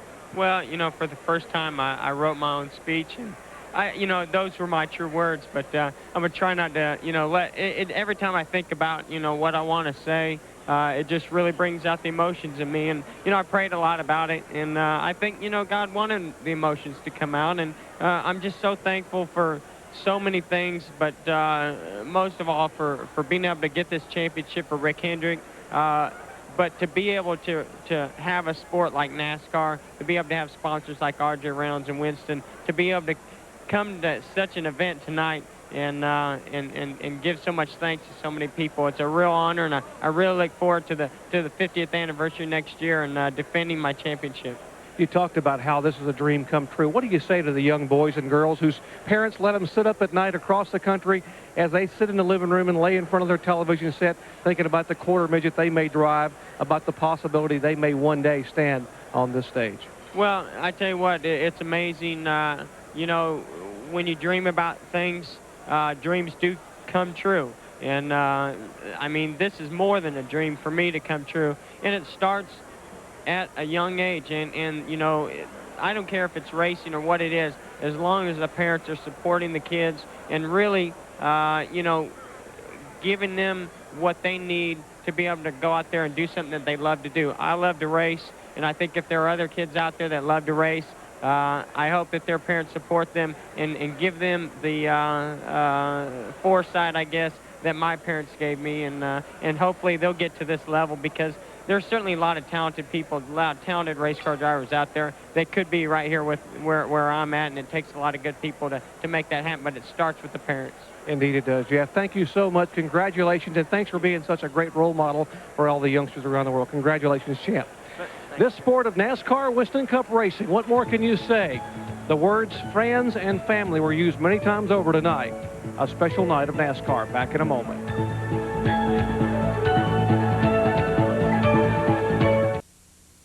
It's all the things to me that are important. Everything in my life, I mean, I love my family, my children, my wife, I love God, but that race car, it's like I put it on. It's like a coat. It's like my favorite sport coat. I put it on, and when I put it on, I look good. That's what it is to me. Some very emotional words from Darrell Waltrip, who has played a great role in the last 50 years of NASCAR, and he will be a part of our documentation of NASCAR's 50 years that begins in January here on ESPN. I'm sure you can relate to what he's saying, can't you, Benny? Exactly. Not only did he look good, but it felt good in that good race car that felt so good going around the racetrack, particularly when you're in front. A reminder that Sports Center will be coming up in just a moment. First, though, we want to go back down to Dr. Jerry Punch. Well, it's indeed a pleasure to be standing with Bill France and Betty Jane France here on the stage. And, Bill, I got to say this. I talked to Betty Jane a moment ago. 2 weeks ago tonight, the motorsports world held their breath because we heard what had happened in Japan, and it is indeed a pleasure to see you both back here, but indeed to see you back so healthy and smiling and looking well. Well, I had a lot to look forward to on coming back, and I must say that the medical profession over in Japan is first class, and the people did a great job, and I could have been treated better, but it's great to be back in the good old U.S. I kept waiting for my phone to ring. I thought I was sort of semi-retired as an ER doctor, but I thought maybe I might get a call. I'm glad they took good care of you. They took great care. Let's talk a little bit about the fact of what's coming up next year. We just saw, we heard Darrell Waltrip talk about the 50th anniversary. I mean, how far this sport has come. You've got to believe that Big Bill and Annie B are smiling down thinking about their dreams coming true, what they started way back in 1948. Well, I would think so, but life has to move on, and there were a lot of people in the last 50 years that have played a role in getting us all where we are today. And needless to say, in the next 50, there's going to be plenty of people, some that are participating today, and some that none of us have heard of, will have a role in the next 50, and that's the way life is. And I don't think anybody have it any other way. In fact, there's nothing you can do about it, so that's just the way it is. We got a glimpse at the fourth generation of Francis. Had your grandson on the stage tonight, and Betty Jane, you were a major factor in taking this banquet and bringing it to the Big Apple, New York City, and suddenly this festivity, this festival of nights to be able to celebrate NASCAR absolutely just took off. It's a wonderful thing to be able to be in New York City, but it really wasn't my idea. It was Bill Jr.'s originally. I'm delighted to be here tonight, though, to be part of all this. It's great. All right, 50 years of NASCAR, what's next? I mean, do you have any idea how far this sport can go? I mean, there's standing room only at the racetracks. TV ratings are busting. They're waiting in line to try to get in to watch this event. What's next for NASCAR, Bill? Well, the main thing, I think, is to keep it moving up the hill, up the mountain. I'm never going to be satisfied that we've reached the top. Once you reach the top, there's only one, you can go off the other side. So what we want to do is keep on climbing up to the top. Working hard at it. I think you heard the race teams, the drivers that were up here tonight. Each and every one of them thanked somebody, whether or not it was a sponsor or their family members or their pit crew or the engine builders or whoever hangs the bodies or what have you. Nobody can do it by themselves, and it's a team sport, and they're all aware of it and appreciate it.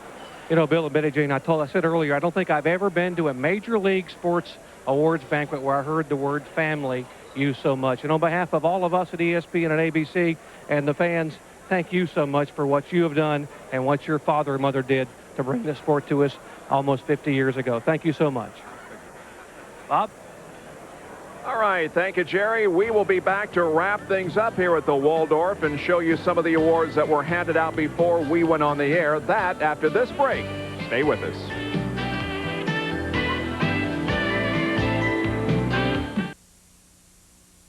The 49th NASCAR Winston Cup Awards ceremony has been brought to you by Quaker State, the quality your car deserves. By Napa Auto Parts. At Napa, we keep America running. And by Miller Lite, who reminds you that anything can happen at Miller time.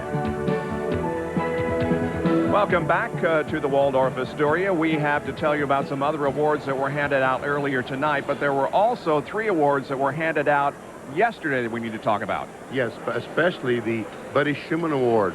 One of our favorite racetrack operators, Paul Sawyer, was given that award yesterday. Earlier today, the Myers Brothers Award went to the R.J. Reynolds Tobacco Company, and I think it was mentioned during the telecast, but we'll reemphasize that for the 12th straight year, Bill Elliott has won Most Popular Driver. It's unbelievable how many fans out there, you folks that pick up the telephone and dial and vote for Bill Elliott. Now, as you take a look at some of the other awards that were handed out tonight and the dollar amount that went with us, we'd like to remind you that the Daytona 500 is only 11 weeks away.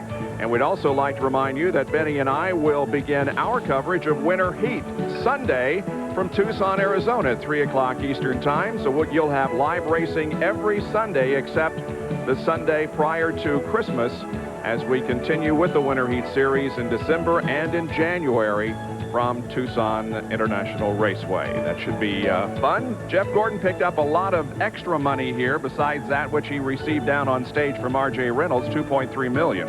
I think that Jeff Gordon is going to make somewhere, when it's all added up in total, probably gross somewhere around $6.5 million. $6.5, I said, million this year, 1997.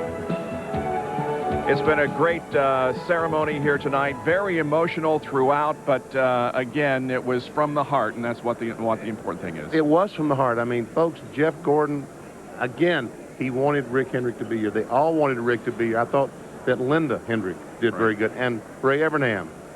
What a great speech at Evernham. All those guys, and they really spoke from the heart. Glad you could join us for the 1997 NASCAR Winston Cup Awards banquet. We're going to leave you tonight with some other winners from 1997 and some other magic moments from the season just concluded. Thanks for being with us. For Dr. Jerry Punch and Betty Parsons, I'm Bob Jenkins. So long from the Waldorf-Astoria.